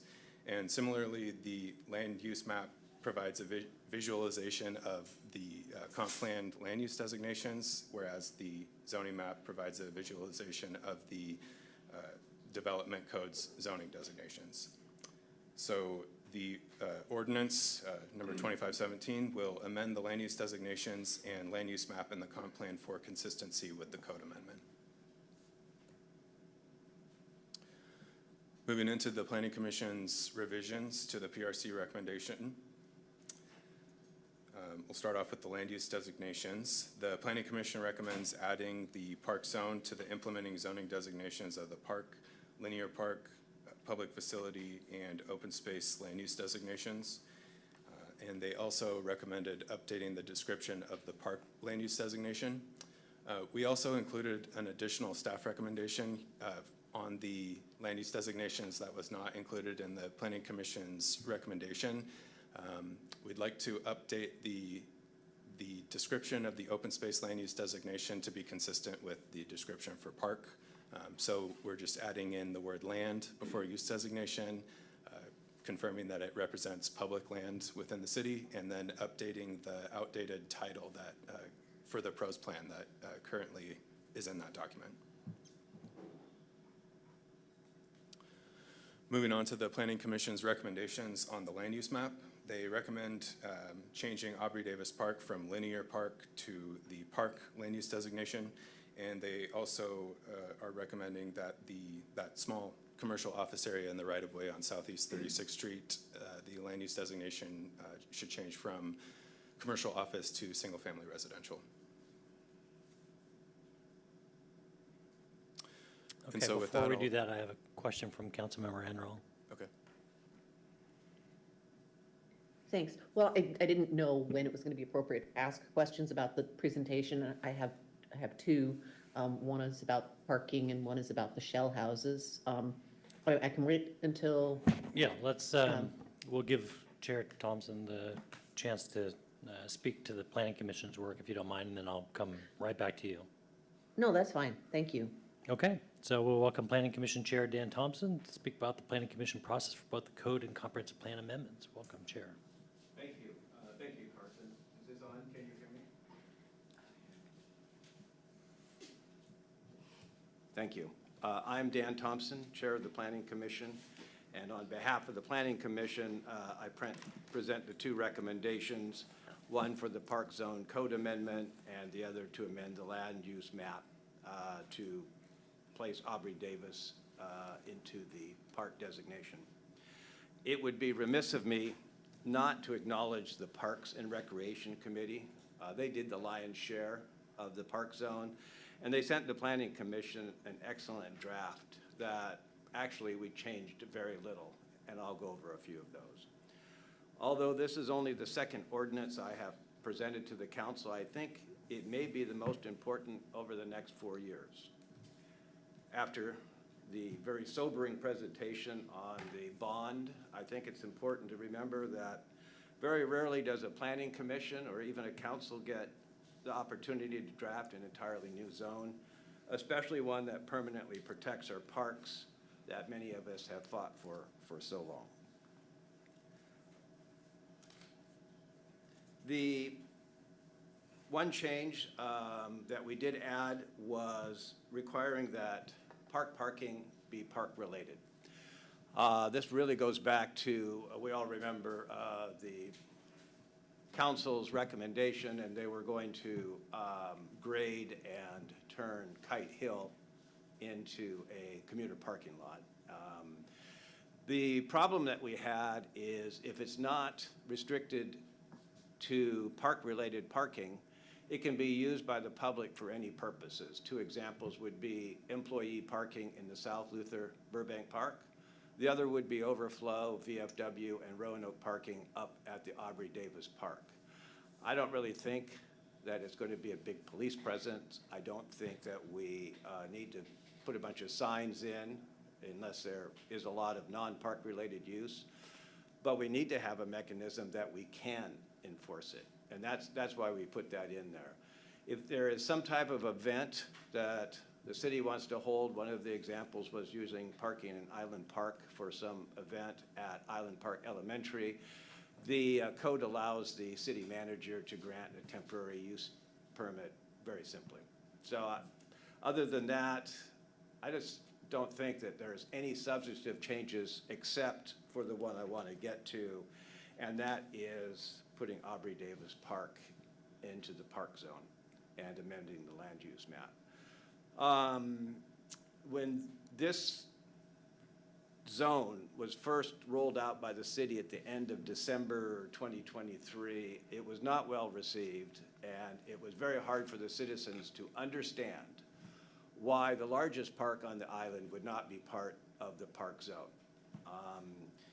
I sent you an email on this. I think that there is a couple compelling reasons. The first one is, and I didn't send you this email, but I did a history of the requests to simply contact WashDOT and see if they have any concerns.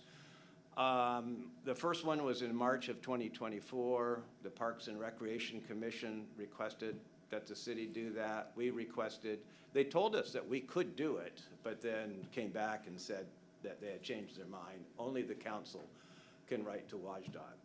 The concern is whether putting it into a park zone is going to somehow affect the negotiations for a new air lease agreement that occurs in, or is due in 2034, and the turnback agreements for maintenance. As I pointed out in my email, I won't go over it too much, the two key considerations, I think, the first is the public institution zone itself. That's not a very good zone, certainly for parks, and it has massive regulatory limits. As I pointed out, a 90-acre park could have a building that's 432 feet. I don't think that WashDOT's going to go for that, sitting over 8 lanes of interstate with a $5 billion light rail station. Can I just clarify?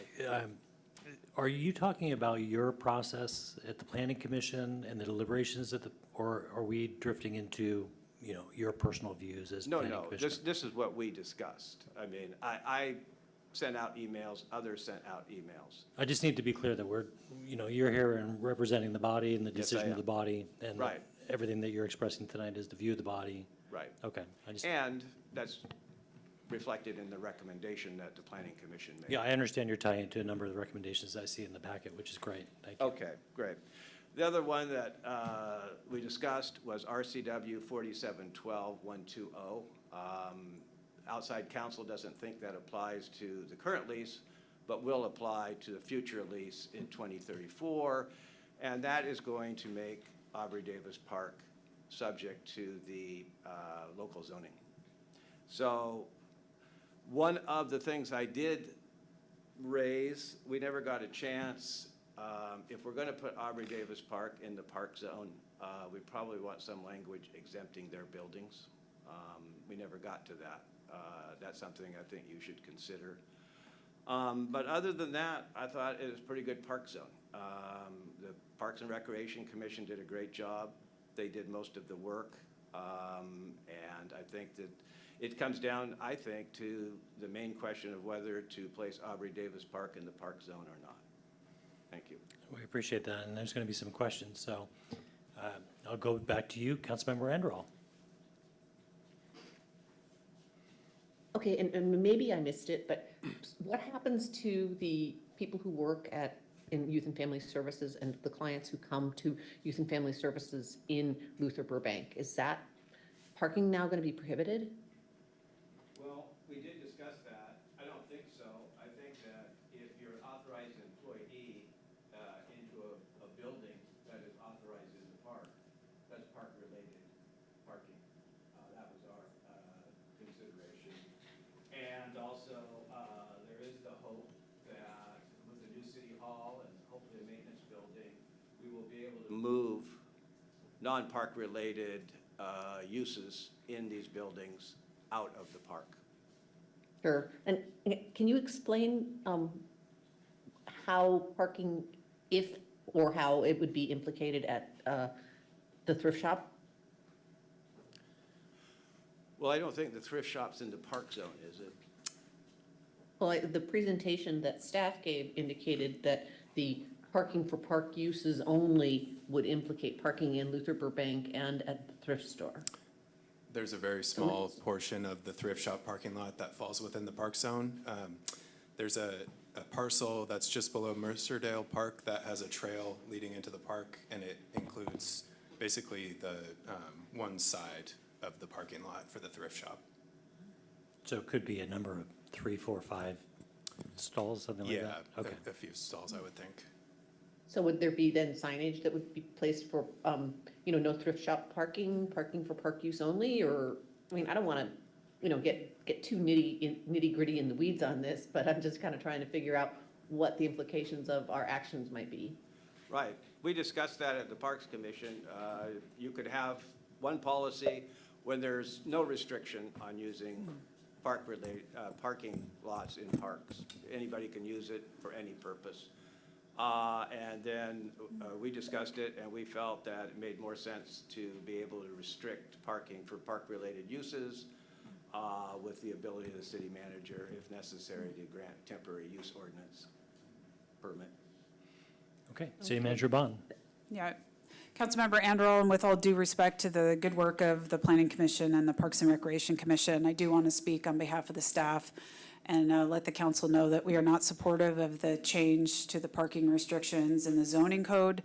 As I mentioned at the Parks and Recreation Commission, we have multiple opportunities to regulate parks. You have a zoning code, you have your parks code, which is intended to be reviewed and updated soon, and you also have park policies. Setting a regulation like this in your zoning code requires really unnecessary additional steps to provide exemptions. I'm not in agreement with the Planning Commission Chair that the staff and the visitors at the Luther Burbank Admin Building would fall under park use. We have non-park users operating out of the Luther Burbank building. From time to time, for operational needs, we grant use of our parking lots to partner agencies. We've done so with the King County Sewer Project. They have used Luther Burbank temporarily. We also partner with schools that operate next to our parks, and we have reciprocal agreements where we allow for overflow use in our lots. I am in agreement that parking should be regulated. I am not in agreement that the place to do it is within the zoning code, and I would prefer it to be done elsewhere. Okay, Council. Is there a way to compromise on this to, kind of prevent an entire parking lot being given over to commuter parking, which of course I think we would all agree would be a bad idea, but to still allow the uses that the city manager is talking about? With all due respect, there is no intent to give parking lot over to commuter parking, and I'm not entirely clear. I know there's not. Well, I'm not entirely clear what problem we're trying to solve. We are the operators of the park properties. Our staff make the decisions based on how the lots are used. I think we've effectively managed them and made exceptions for parking lot use when it was in the best interest of the city and the community. Otherwise, the uses are intended to directly support the parks. Okay.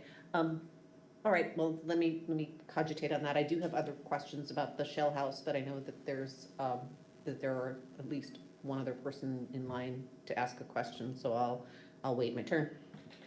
Yeah, and, just another clarification, a use in a parking lot that is for a non-park use is the YFS breakfast every year.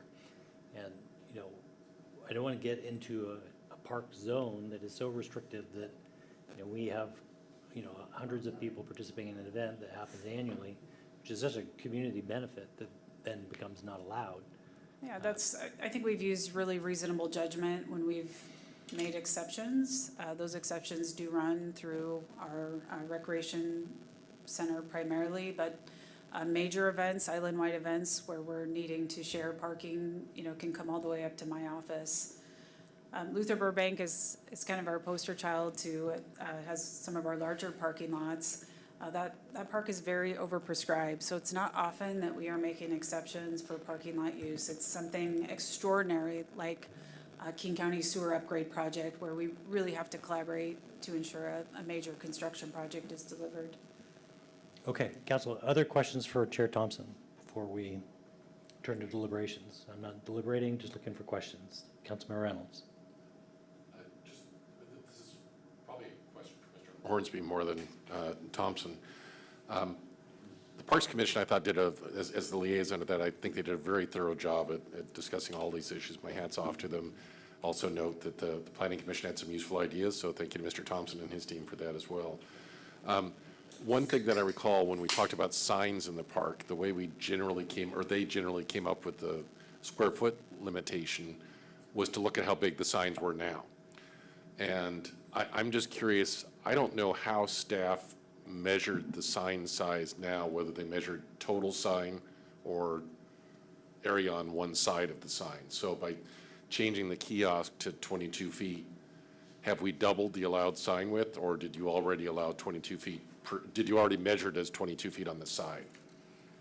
The measurement, thank you for the question. The measurement for the signs is based off of one side of the sign. So in a situation where you want to use both the front and back, I was just talking with Jeff Thomas about this before the meeting, that maybe we might want to do a subsequent amendment to signs as well, so that it's consistent with the revision that the Planning Commission made for kiosk surface area. So with the language that they've proposed, is it your belief that the signs that are allowed would be approximately the size of the signs that they have now?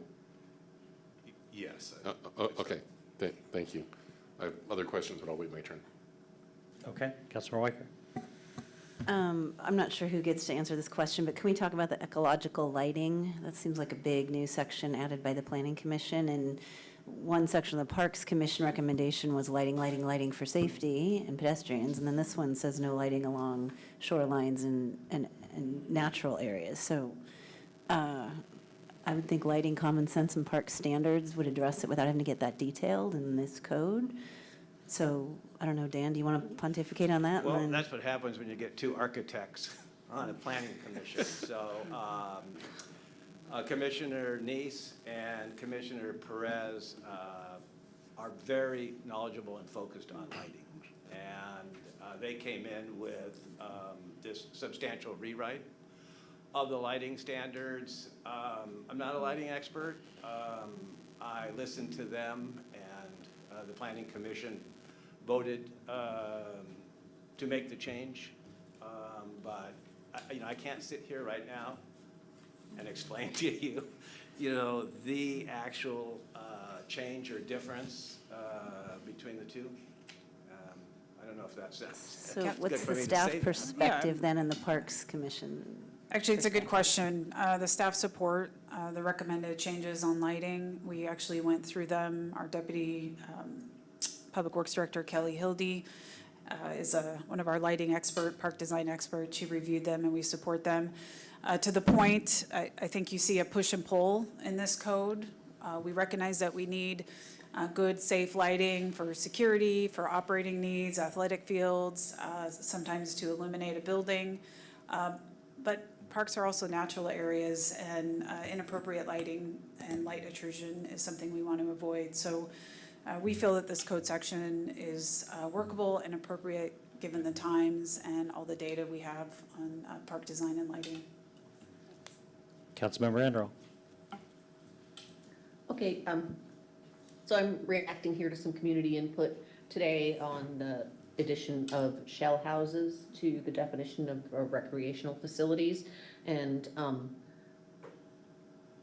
there's some panic, apparently, that this is going to predispose Luther Burbank to have such a facility constructed. And I don't remember ever having discussed it. I don't know what the genesis or the driver for the addition of that language is. Can somebody kind of expand on that a little bit? Well, I'll just tell you what happened in the Planning Commission. This was the proposed amendment by Commissioner Hughes, and she's very focused on access to water, and added the shell house, which was staff's recommended language after she wanted boathouse. And boathouse is a loaded term under the Shoreline Management Act, so that was taken out. My understanding of the amendment is the only shell house it could apply to would be the boat storage at Luther Burbank under the new remodel. That it wasn't going to be anywhere else. At least that was my understanding from staff's presentation. Yeah, I just want to confirm the Luther Burbank Park Master Plan does include a shell house. It's included in the Mercer, in the master plan.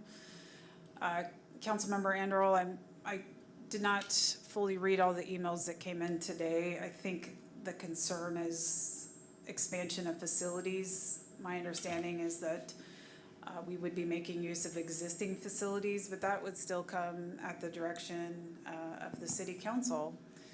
You know, you may be aware that there's a group interested in starting a rowing program on the island. I think including the Shell House in the zone is appropriate. That does not mean that activity will happen at Luther Burbank Park.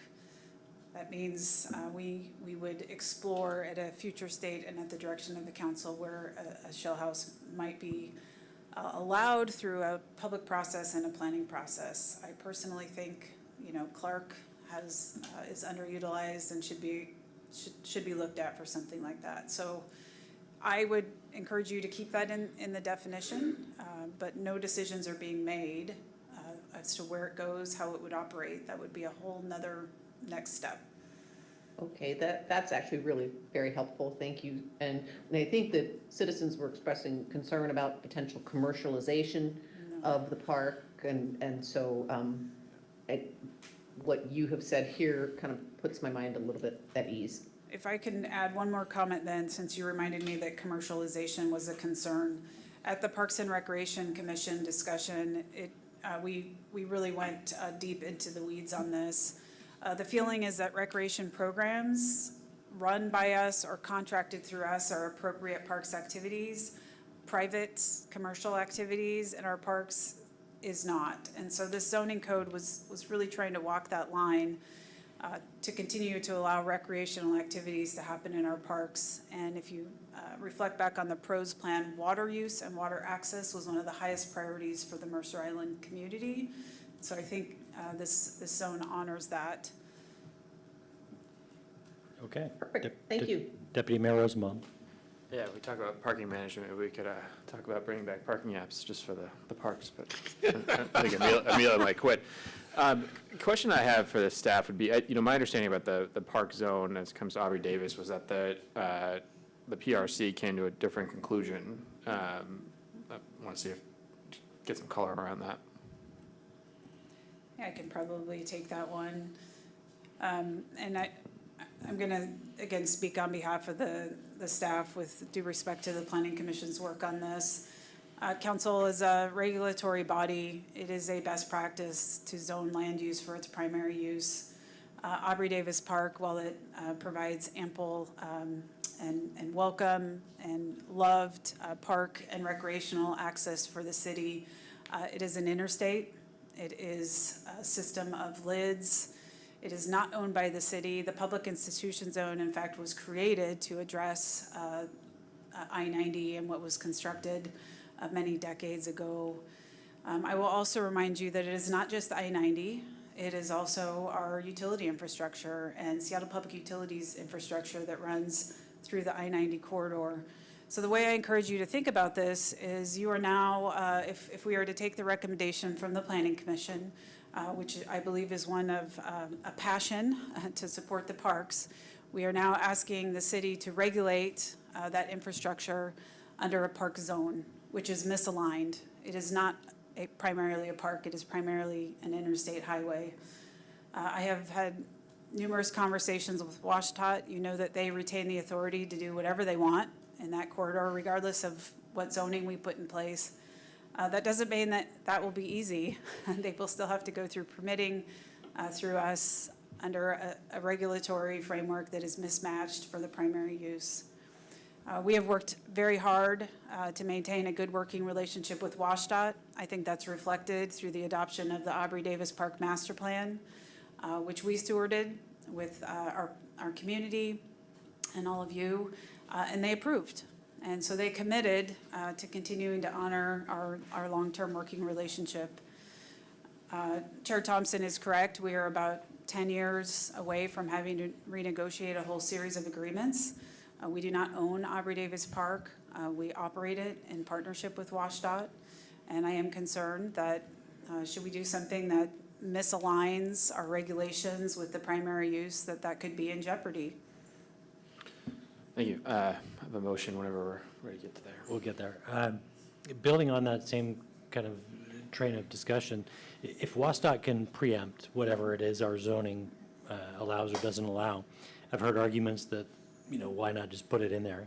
And the question I would have is, with ST2 and the East Link rail line and Sound Transit having infrastructure that's in the park, and not just the rail line itself, there's power infrastructure and substations. King County with their sewer, some of the trail systems that are tantamount to that, like, do they have the same power to override us, or would they become subject to the park zone? I may have to call in Jeff Thomas or Kim Pratt to help answer these questions. They are still subject to the park zone. All of those operators are under an agreement with WashDOT for the use of that property as well. So the underlying owner is the state. Sound Transit, the city, and others all have airspace leases or other types of agreements to use that property. Kim, can you talk about the permitting process, if this is to become a park zone, what that looks like for all of these entities? Yeah, starting with WashDOT, I think the difference is when the city entered into these agreements with WashDOT, they all say WashDOT decides what the city does with Aubrey Davis Park. Then after those were signed, there's new legislation that says that WashDOT will comply with the zoning regulations for surplus property that they lease out, which wasn't the case when the city entered into these leases. And so I think it's very unknown, how WashDOT is gonna perceive those, since putting Aubrey Davis in a park zone does change the regulations, and does take a lot of control out from WashDOT if this is to still be considered surplus property that's being leased. So it is very much a variable that the city and WashDOT weren't dealing with when these leases were entered into initially. We also deal with, these are essential public facilities usually. We know I-90 is. So there are a lot of ways that the code has to deal with them and give deference to them because they are needed facilities. In the permitting process, you have specific sections of code that deals with essential public facilities. Jeff, could you maybe follow up? Let's just pick an example here. The park zone has fairly restrictive impervious surface regulations.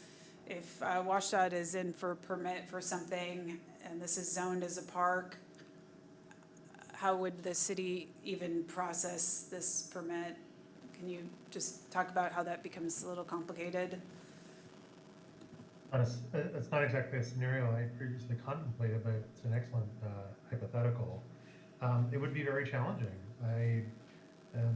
Given the amount of impervious surface that exists there today, the way the parks regulations are currently framed, we would be looking for impervious surface to be removed to add new impervious surface. And that, obviously, for WashDOT, I imagine would be very, very challenging to try and have that conversation and work through that.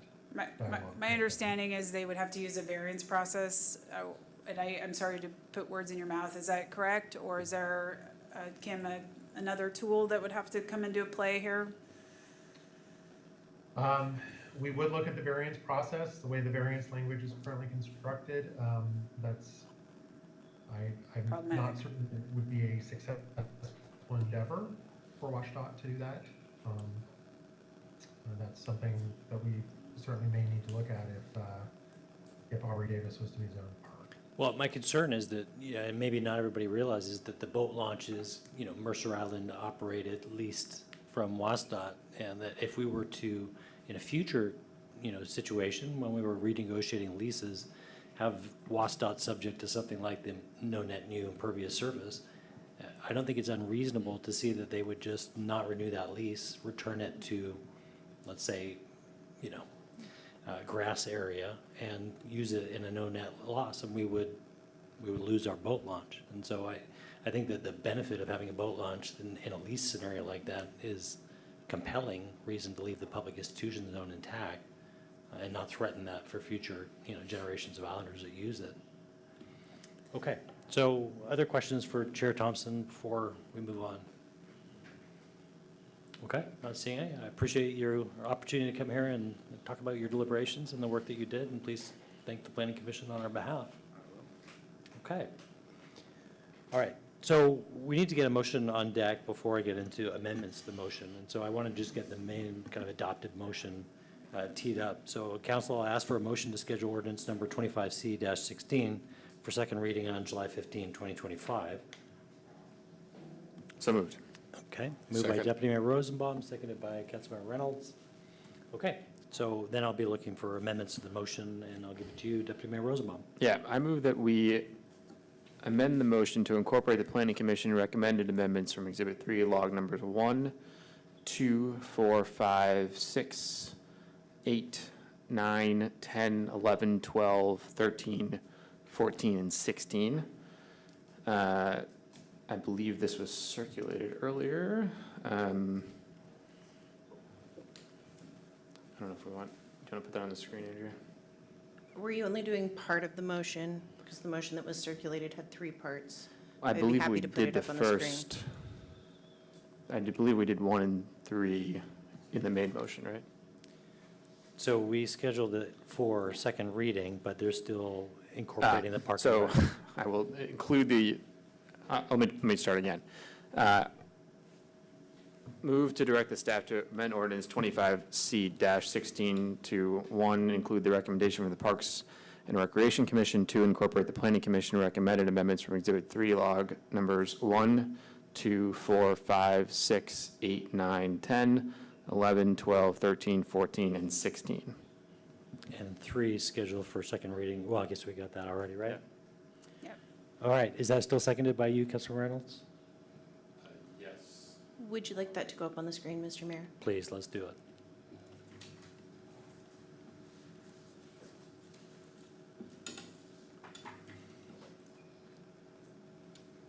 Okay, so this is just the amendment to the motion.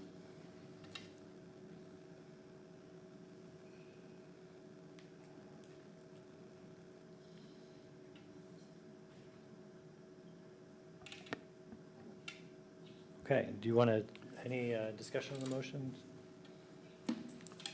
All right, I'm going to call for roll if there's not. Councilman Reynolds. I'm sorry, I'm being a little slow trying to digest this, but number 8, I believe, is the one that would remove the exemption for synthetic turf fields and trails. Is that correct? Actually, this is what I was struggling with earlier today. You have to look at 7 and 8 together. So what log 7 identifies is that, which was not included in Deputy Mayor's motion, is the removal of public trails and synthetic turf. Log 8 is actually putting temporary structures in. Okay, thank you. So you're not, if the amendment passes, you're not approving 7, but you are approving 8. Okay, thank you. And then could we put the list back on so that I can finish digesting the rest of them? Councilmember Rosenbaum reads faster than I can absorb, I'm sorry. 10, 11, 12. It's 3, 7, and 15 are not recommended to be approved from the log. Thank you, that's an easier way to look at it.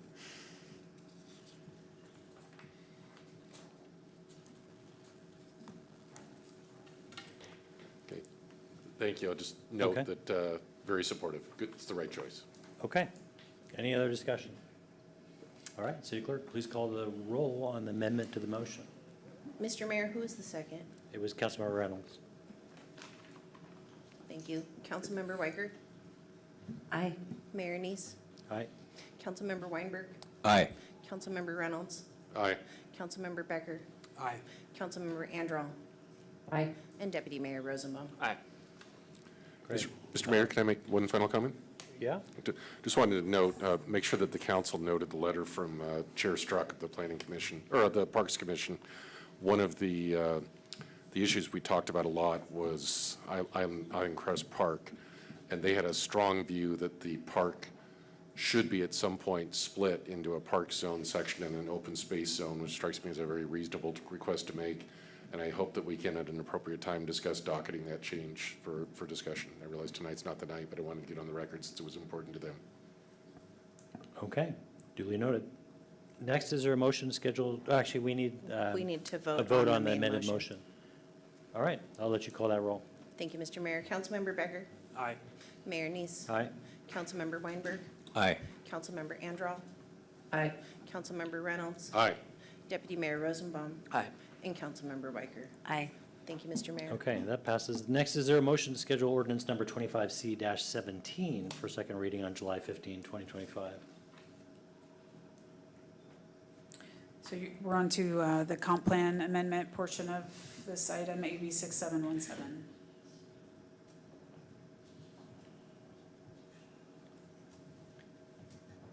This is the downfall of taking two agenda items together. Yes. I have, There'll be an amendment to this motion, so this is just to get us warmed up. I'll So move the moved. motion. Okay, moved and seconded. Moved by Councilmember Anderall, seconded by Mayor Neese. Okay, Councilmember, or Deputy Mayor Rosenbaum for an amendment. I move to direct staff to amend ordinance 25-17 to, 1, include the recommendation from the Parks and Recreation Commission, 2, incorporate the Planning Commission recommended amendment to change the commercial office zone in the ROW on southeast 36th Street to single-family residential on the land use map. 3, incorporate all the Planning Commission recommended amendments to the land use designation table. 4, incorporate the staff recommended amendments in AB 6717 to revise the open space land use designation description. And 5, schedule a second reading on July 15th, 2025. Okay, is there a second? Second. All right, seconded by, it was moved by Deputy Mayor Rosenbaum, seconded by Councilmember Weinberg. Any discussion? This is, I'm going to call the roll on the amendment to the motion.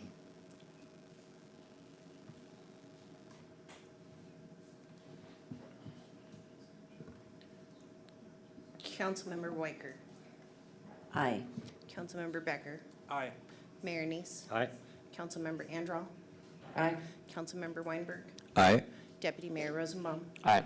And Councilmember Reynolds. Aye. Thank you, Okay. Mr. Mayor. And then now I'm going to call the roll on the amended motion. Mayor Neese. Aye. Councilmember Becker. Aye. Councilmember Andral. Aye. Deputy Mayor Rosenbaum. Aye. Councilmember Weicker. Aye. Councilmember Weinberg. Aye. And Councilmember Reynolds. Aye. Thank you, Mr. Mayor. Okay, thank you. Motion passes. Appreciate it again, all the staff work and the Planning Commission and Park and Rec Commission's work on that. All right, our next item of regular business is AB 6718, the shopping cart regulations, first reading of ordinance number 25C-18, and we welcome management analyst Amelia Jaden.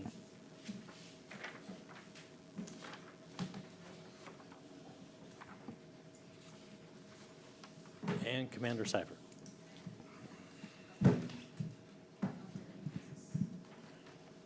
And City Manager Bond. Yes, you got all of us here. I'll just buy us a moment while Amelia loads up her PowerPoint.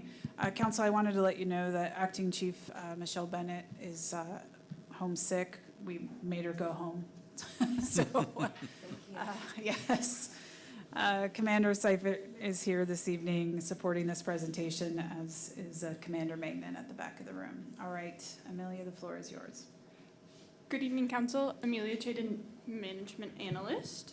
And I will be walking you through a short presentation today regarding Ordinance Number 25C-18 about shopping cart regulations. In October of last year, the City Council motioned to amend the 25-26 work plan to include the consideration of an ordinance to regulate shopping carts on the island, among other public safety ordinances.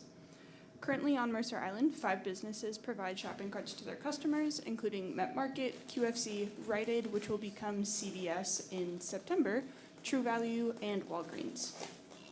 When shopping carts are abandoned in the right-of-way, they can block access to streets and sidewalks, which can interfere with both vehicle and pedestrian traffic, cause accessibility issues, and then impede emergency services. Current state laws prohibit the removal of shopping carts from business premises. However, businesses are not required to have identification signage on their carts, nor are they required to retrieve carts that have been removed from their place of origin. Many cities like Bellevue, Issaquah, Renton, Federal Way, Auburn have addressed these issues by adopting ordinances to regulate shopping carts. In general, these ordinances include requirements for cart signage, containment and retrieval plans, as well as the prohibition of operating a shopping cart in the right-of-way and illegally possessing shopping carts. The ordinance presented tonight was a result of researching other cities' ordinances and how they were implemented. As I'm sure you are aware, Council, the Sound Transit Light Rail Station is anticipated to open early next year. And with the opening of the light rail station, staff anticipate changes in the foot traffic in and around town center with a potential increase for unlawful activities. The ordinance presented tonight is intended to be a proactive measure that will increase the enforcement capabilities of the police department. In short, the ordinance does 4 things. First, all shopping carts on the island would be required to be labeled with the name of the owner or the business, their address and a phone number. Second, using the cart signage, the city would notify a business of a lost or abandoned cart, and upon notification, an owner would have 48 hours to retrieve the cart. After 48 hours, the city could retrieve the cart, and the owner would be subject to a $100 per cart return fee. Third, the ordinance would establish in our city code that the removal of a shopping cart from a business premises would be a misdemeanor. And finally, the ordinance would make the operating a shopping cart in the right-of-way illegal and punishable by a fee of $50. These regulations would go into effect on October 1st, giving businesses around 90 days to implement any changes needed. Last week, staff delivered letters to the 5 impacted businesses. The letters explained what the changes to the shopping cart regulations could be and the process by which this ordinance could be adopted. Staff will continue to communicate and work with the impacted businesses on the shopping cart regulations should the ordinance be adopted. Finally, the work on the other public safety ordinances added to the work plan last year is ongoing, and staff plan to present an update on this work in September of this year. With that, I will turn it over to you for any questions and discussion. Okay, Councilmember Andrew. Thank you for that very concise and clear presentation. The fourth bullet point that you had about it being illegal to operate a shopping cart in the right-of-way or in the parks or on the sidewalks, does that just apply to shopping carts that are owned by one of these retail businesses and labeled as such? Because people push private shopping carts all the time, and I'm trying to figure out how we make that distinction. Yeah, so the definition of the shopping cart included in the ordinance would be a basket that is mounted on wheels or a similar device generally used in a retail establishment by a customer for the purpose of transporting goods of any kind. Would it be appropriate to consider amending it to say owned by the retail establishment? So as not to, implicate a privately owned shopping cart? Let's see. Well, this will come back for second reading, so we do have an opportunity to take that under advisement and give you further direction at second reading as well.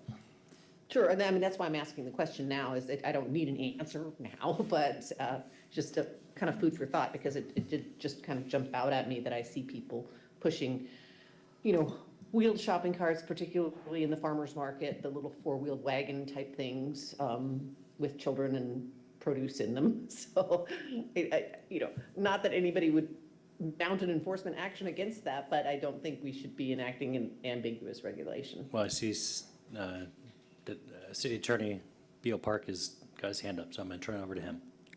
Great. Councilmember Andrew, City Council, it would be very easy for us to amend the definition of shopping cart to include only those carts that are subject to this regulation that you are reviewing today. So it'd be a easy fix to address the issue that Councilmember Andrew has brought up, if you so instruct. Yeah, so just the retail-owned shopping carts. So that would be, we will, I'm looking around the room. Okay, I'm not seeing any objections to that, so. Yep. All right, we'll absent amend that objection- definition. Yeah. Thank Any other? you, that's all I had. Given my state, I'll probably be driving around my own scooter. It doesn't count as a shopping cart. Yeah, I'm sure we'll be. You'll be on our list. Yeah. Okay, Councilmember Reynolds. I noticed good work that you had reached out to local business owners to talk to them about this. What can you tell us about the reaction? Were the 5 businesses affected supportive or opposed to this? I would say generally pretty neutral. Most of the shopping carts are already labeled, so it would be updating the labels to include the addresses and contact information. I didn't get any opposing views. What might be helpful is, I know Commander Seifert has been out on tour talking to other cities that have this regulation in place, and I might ask him to share briefly what he learned, I think particularly talking to the city of Issaquah. So one of the questions we get frequently asked with this type of thing is are we solving a problem that we currently have in place? And realistically, the answer is no. But we've worked pretty closely and talked with the people of Issaquah where they had the large transit center open, and they pretty quickly went to a case where they were having, and according to their chief, hundreds of carts there every day left at the transit center. So people were using shopping carts to transport stuff from the goods, whether legally or illegally obtained, and then just leaving the cart, getting in transit and leaving. So they had no way to deal with that in place prior to it happening. They were able to develop something pretty quickly. What we're doing now is trying to just have that in place before it may happen here. Councilmember Becker, I saw your hand. Yeah, I was going to ask that question, but I just wanted to call out, because I had the same question that Councilmember Anderell had in the matrix and was sort of on the same note, and I mean, if you can address this in the next reading, it's fine, but my question in the matrix was really, how do we identify the difference if we say this is it's only applies to carts that are in the subject to the ordinance, but how would someone identify that? And I had called out, like, on someone's personal property, like if someone has from the same shopping cart that they take to the farmer's market and they take it home and they leave it in their driveway, like we're saying that you can take an unidentified cart from someone's private property, and how do we know if it's unidentified, whether it's subject to the ordinance? And maybe that's just something that we have to do, because obviously you're not going to take someone's private shopping cart, but I just wasn't sure if we're authorizing that. You don't have to answer that now. I was just saying that was my thought if we're kind of bringing it back for the next reading. I'm going to be honest, I'm not sure I'm totally tracking your question. Is this about an unmarked? Unmarked. An unmarked cart? Yeah, something that someone takes to the farmer's market, and are we authorizing that to be taken from someone's private property? Now, Amelia can talk about the requirements here for, the carts are marked as property of, and those are the carts that we're regulating that are owned by the retail establishment. Carts that are left on public property or a public right-of-way, we would be subject to retrieval. But if it's on private property, the private property owner would have to notify the city, who would then could retrieve the cart and treat it as they would treat any other lost or stolen property, meaning they would make a reasonable attempt to identify ownership. Lost, stolen, or abandoned property, correct. All right. A question on cart retrieval. If the city found that the demand for retrieving carts was high enough that it was beyond the capacity of city staff to do, can we use a contractor to do that? It would likely be subject to bargaining, because I believe this work, Mike, I'm looking at you, falls under the scope of the police union, but I would probably best follow up on that question. Because I saw, I think, what looked like a cart retrieval subcontractor in Issaquah. And so, I just wanted to at least ask the question, if this becomes more work than we can handle, do we have a The enforcement mechanism proposed in this ordinance is through your police department, who are represented. So if we needed to explore an alternative mechanism to address this, we would just. It wasn't so much the enforcement, it was the retrieval. Because I think the ordinance said there's this, $100 cart retrieval fee. I didn't know if Public Works was going to do that, or which department of the city might be retrieving the physical cart. Yeah, because you would need a truck. Let's get clarification on that for the next reading. Okay. Any other questions, council? Nope. All right. So we need an ordinance. We need a motion, right? That's correct. Council, is there a motion to schedule ordinance number 25C-18 for second reading and adoption on July 15, 2025? So moved. Second. Okay, moved by Deputy Member Rosenbaum, seconded by Councilmember Reynolds. Not seeing any discussion. Mr. Mayor? Yes, sir. If I could ask for a motion to amend the ordinance, which escaped my review during the AB approval. If for section 9.24060. If you could move to have the reference to class 3 civil infraction as defined in RCW 7.80.120 removed, stricken from the ordinance for the second reading. I'd appreciate that, because we don't have that scheme in Mercer Island. You get the prize for the least understood amendment ever. Thank you. So moved. I'll consider that a friendly amendment. It was seconded by Deputy Mayor Rosenbaum. Thank you. I'll wait till city clerk stops typing tomorrow morning. I've got it, Mr. Mayor. Okay, do you want to read it back? Yes, amend the ordinance to amend 19.24.060 to have the reference to Class 3 civil infractions removed for second reading. That's perfect. All right, so we're going to take a roll call on the motion, the amendment to the motion. All right, city clerk, please call the roll. Mayor Neese? Aye. Councilmember Weicker? Aye. Deputy Mayor Rosenbaum? Aye. Councilmember Reynolds? Aye. Councilmember Andral? Aye. Councilmember Weinberg? Aye. And Councilmember Becker? Aye. Thank you, Mr. Mayor. Okay, now the roll call on the amended motion. Deputy Mayor Rosenbaum? Aye. Councilmember Weinberg? Aye. Councilmember Becker? Aye. Councilmember Reynolds? Aye. Councilmember Andral? Aye. Councilmember Weicker? Aye. And Mayor Neese? Aye. Thank you, Mr. Mayor. Okay, thank you for your work on that. All right, we now move to other business in the planning schedule, and we welcome City Manager Jesse Bond. No updates. Okay, and council absences upcoming. I'm probably having a surgery in my near future. Maybe more than one, who knows? I'll find out tomorrow morning. Any other absences for board? No? Councilmember reports. Deputy Mayor Rosenbaum, anything to report? Nothing to report. Okay, I have nothing. Councilmember Weicker? Nothing to report. Councilmember Weinberg? So last week I attended the Association of Washington Cities Conference in Kennewick as a voting delegate from Mercer Island. The conference had 500 attendees from 281 cities and 57 sessions and 11 board meetings and 5 tours of local government facilities and 15 different networking and receptions. And over the course of 4 days, I took about 46 pages worth of notes. I had 50 ideas that I flagged for follow-up, and I thought I'd share with you the top 5 of those, not all 50. One was creating a youth council on Mercer Island to advise the council on, among other things, how to best reach out to teenage users of e-bikes. Another one is preparing for the 2026 World Cup, which I've already started talking with Councilmember Bond about some of the ideas on that. Number 3, holding and recurring informal and OPMA compliant networking events among Eastside elected officials. Number 2, getting, that's 5, 4, and 3. Number 2 is getting USDA funding for the farmers market, as other cities have done. And number 1, creating an official City of Mercer Island flag. The other thing I wanted to mention was my next open lunch is going to be at 12 p.m. on Sunday, July 20th at Homegrown. The address is 3016 78th Avenue Southeast, as we all know. As always, all are welcome. It's open agenda. All I ask is that everyone shows their respects to the chef by ordering some food and or beverage, and let me know if you're coming so I can reserve a large enough table. Okay, Councilmember Reynolds. Just repeat the city manager's comment that National Night Out is coming on the second Tuesday in August, which I believe is August 5th. We'll be hosting a gathering for 35 or so neighbors at our house on that night, which is a tradition for many years at our house.